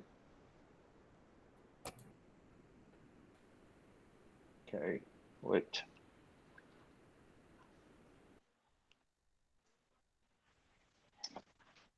If I use a WR90 waveguide, what happens for if I have a wave which is the frequency is 15 gigahertz? What happens if I use this kind of transmission 也会截止 waveguide? No, not true. 啊，那就 OK。跟它不 What 超过 happened? 第二节制。 Yes. So 让 what happened? It's 15 gigahertz. Okay. So what happened between 8.2 to 12.4? What happened to this frequency band? Why we use this as the frequency range? Why? This is only for why? Okay, He Xinting, let me ask you a question. Why I call this a second cutoff frequency? Why? What is second cutoff frequency? 是在 What is second cutoff frequency? What is the meaning of second cutoff frequency? Why do we have the different cutoff frequency? 是指在那个频率以上的话会截止，还是 No, that's not true. But it is maybe because I haven't discussed this yet. But it's okay. It's okay for you. But okay, let me explain more clearly. Okay, He Xinting, it's okay. 哦，不好意思。 No, you are fine because we haven't taught this topic yet. For the first cutoff frequency, Peng Hao tell us that we have some mode. This is for the first mode. This is for if my frequency is higher than the first cutoff frequency. But what is the second cutoff frequency? It doesn't mean it's cutoff. It means if the frequency is higher than the second cutoff frequency, you have another mode. If you use this frequency, this is the frequency range we are talking about for the fundamental waveguide. But if your frequency is higher than the second cutoff frequency, that means in the waveguide, they has not only one frequency mode, you have two frequency mode. Okay, 何心婷 you understand? 那个mode 它的第二个 mode 的范围会到哪里去啊？ There is only one cutoff frequency.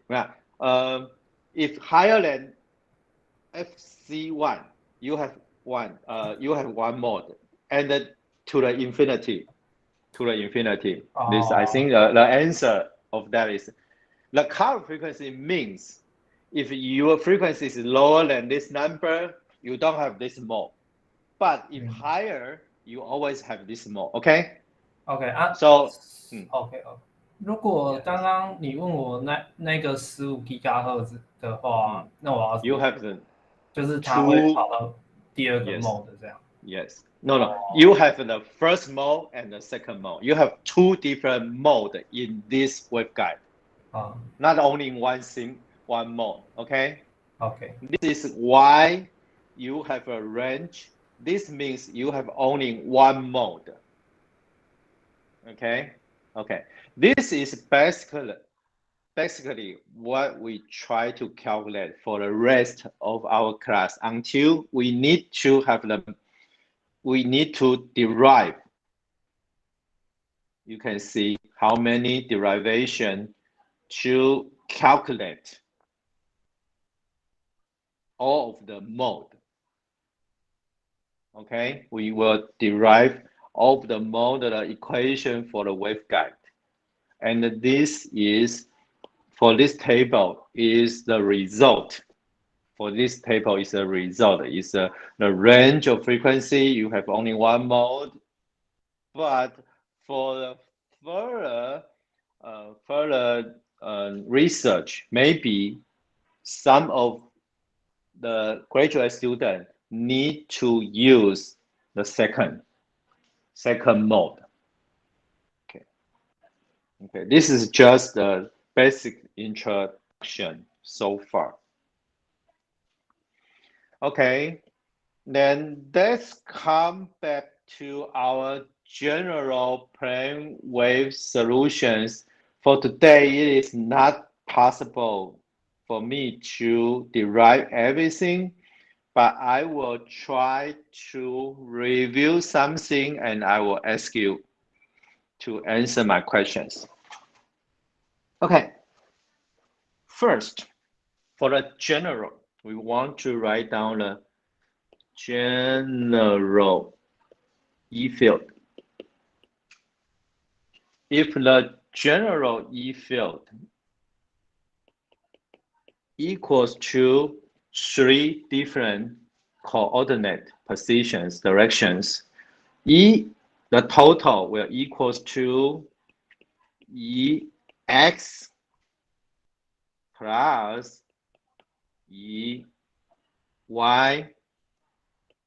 plus EZ. Okay, for all of you. And EX is a function of X, Y, Z, and also a unit vector X. I hope all of you still remember this is what we try to derive at the beginning of the class. EY equals to the function Y in Y direction. It is a function of X, Y, and Z, and it is a unit vector Y plus EZ, and it's a function of X, Y, Z, and also in Z direction. Okay, just try to focus because I will ask you question in any form. Okay. Look at that. If I try to take a look of only this equation. Okay, I'll try to take a look only in this equation. And Ex, the function Ex, if this one equals to two directions, the forwarding wave and also the reversing wave. And I use indifferent equal to Ex positive and Ex negative, okay? And this one, if I want to say that this equation, this wave is, if this wave is propagating in z direction, I can write this equation as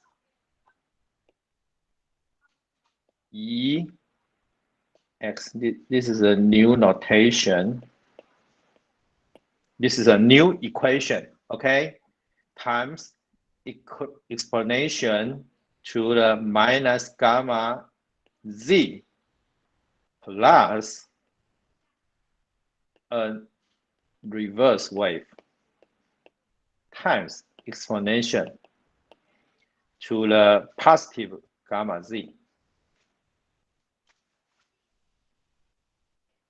Okay. So I will ask you the question. Okay, try to write down. If I want to, this is a form of your function Ex. If I want to see, the question is, if I want to see only positive wave, or you say it is a forwarding part, and this is a lossy, this is a lossy form, right? I want to simplify this form of the Ex to the lossless form. Okay, if I want this one, tell me Ex equals to what? Write down. Okay, let me open the question.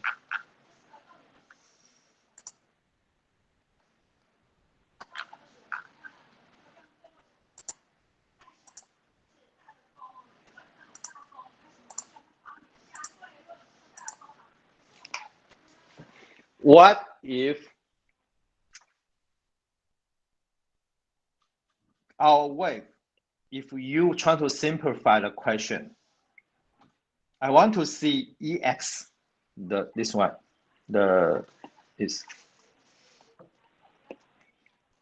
this term, Ex, the function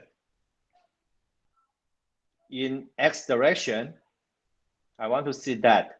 I want to simplify this form to a positive, only positive part, and also the lossless part. What is your simplified Ex? Show me the answer. And I think if you can answer my question, I can give you some bonus. But you need to be quick because we don't have enough time.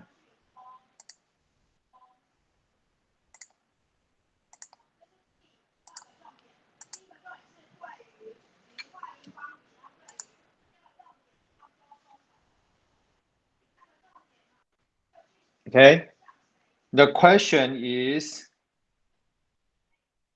Okay, maybe I should not do this.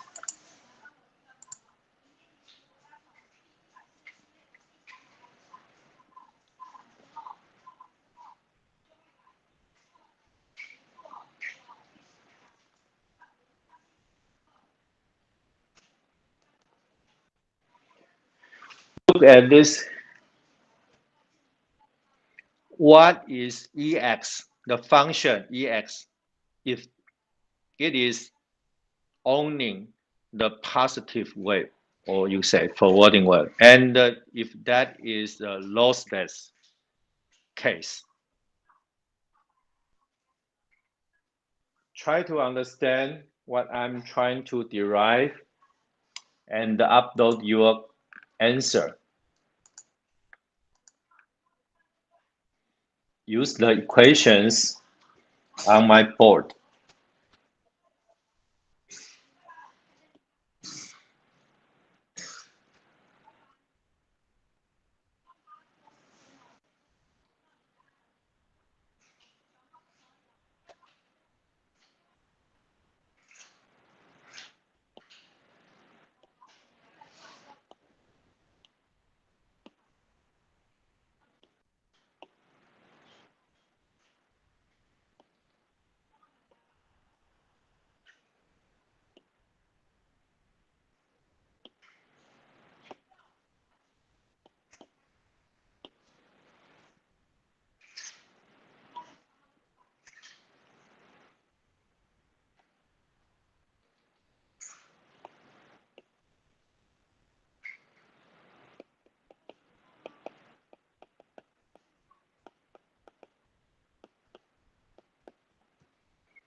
This is a general EX, a general E field. This is a general one. If I look at only EX here, you can become two parts, positive and negative part, right? And if this one, if we know it is propagating in Z direction, you can get rid of this part. So for the first two parts, you don't have a Z component in these two equations. You don't have the Z component. You can change your EX to this part. Okay, then I want to simplify your function EX with, if it is a positive, owning the positive wave, owning the forwarding wave, and also because this is a lossy case, right? I want to change to the lossless case. Your EX will become, okay,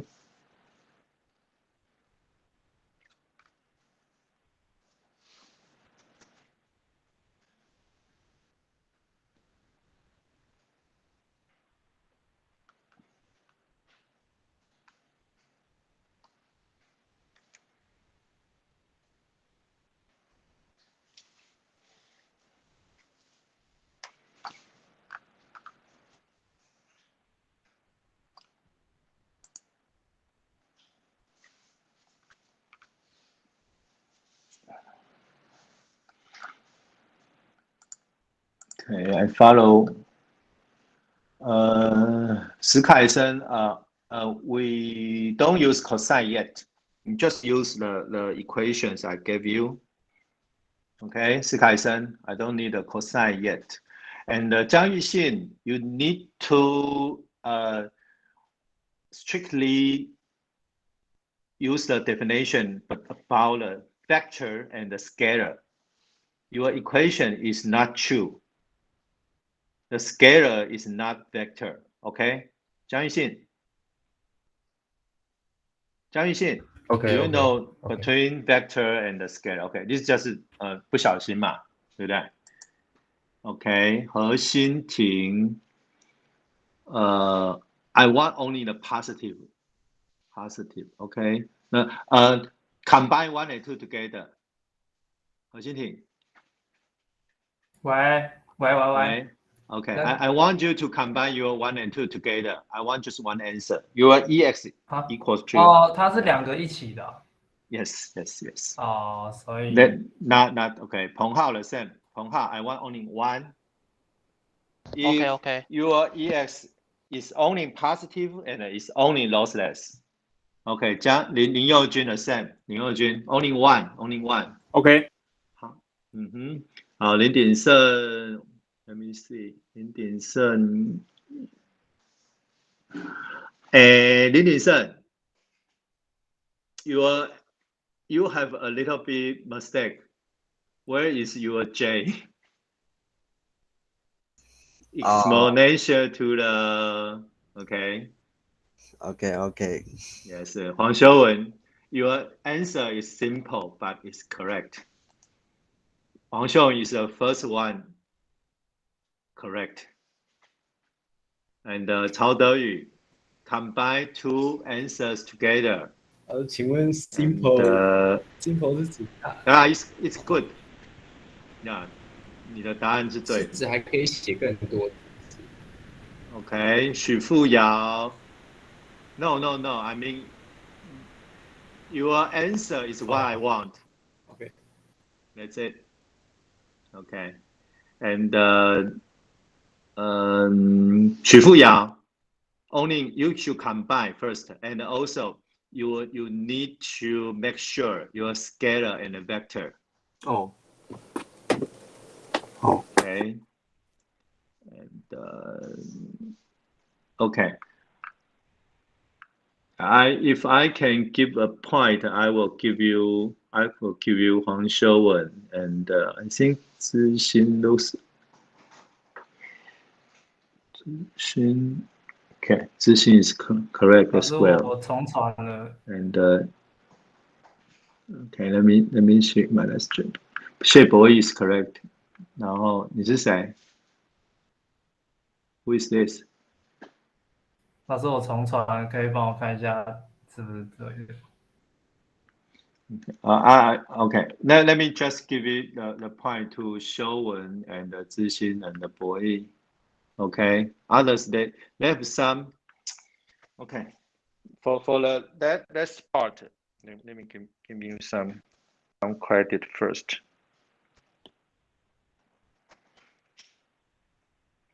Okay. Zixin, you need to be quick. Okay. You are too slow. And for Shouwen and Boyi, Shouwen, Boyi, 谢博义 Okay, 谢博义 got two. Okay. So the answer is for this question. Okay, just no more points. No more point. You need to be quick. Quick is also important as an engineer. So the answer is exponential positive x y times exponential. Oh, this is not exponential. This is a function ex, and it's a function of x and y times to the exponential minus j beta z. This is our new ex. Okay, this is what I'm trying to show you. The same notations in POSA. Okay, and one of the things, some of you still make mistakes here. If this is a function, is a vector of ex, you put a unit vector here. But if this is only a scalar, if you try to, you need to be very careful. If your ex if you want to write down the equation of this one and this also this one,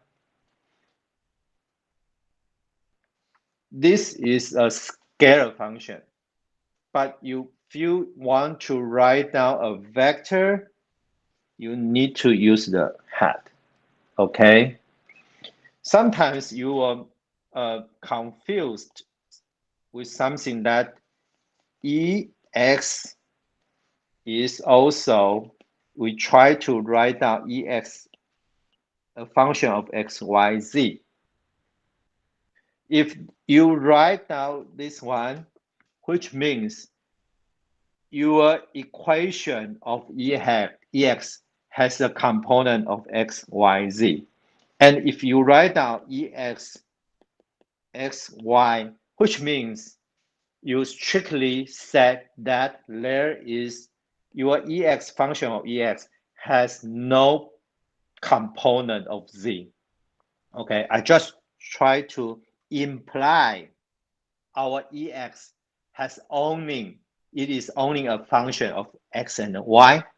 Okay, but if I write down like this way, it means I didn't say anything. This is just a function. But what is the component of this function? I don't know. I don't know. But if I write down this one, it means I will tell you, I will imply that it is a function of X and Y. Okay? And if I write down this one, I will tell you this is a function of X, Y, and Z. Okay. So this is the way. What is the thing on this page? What is the most important thing I try to tell you on this page? The most important thing is here.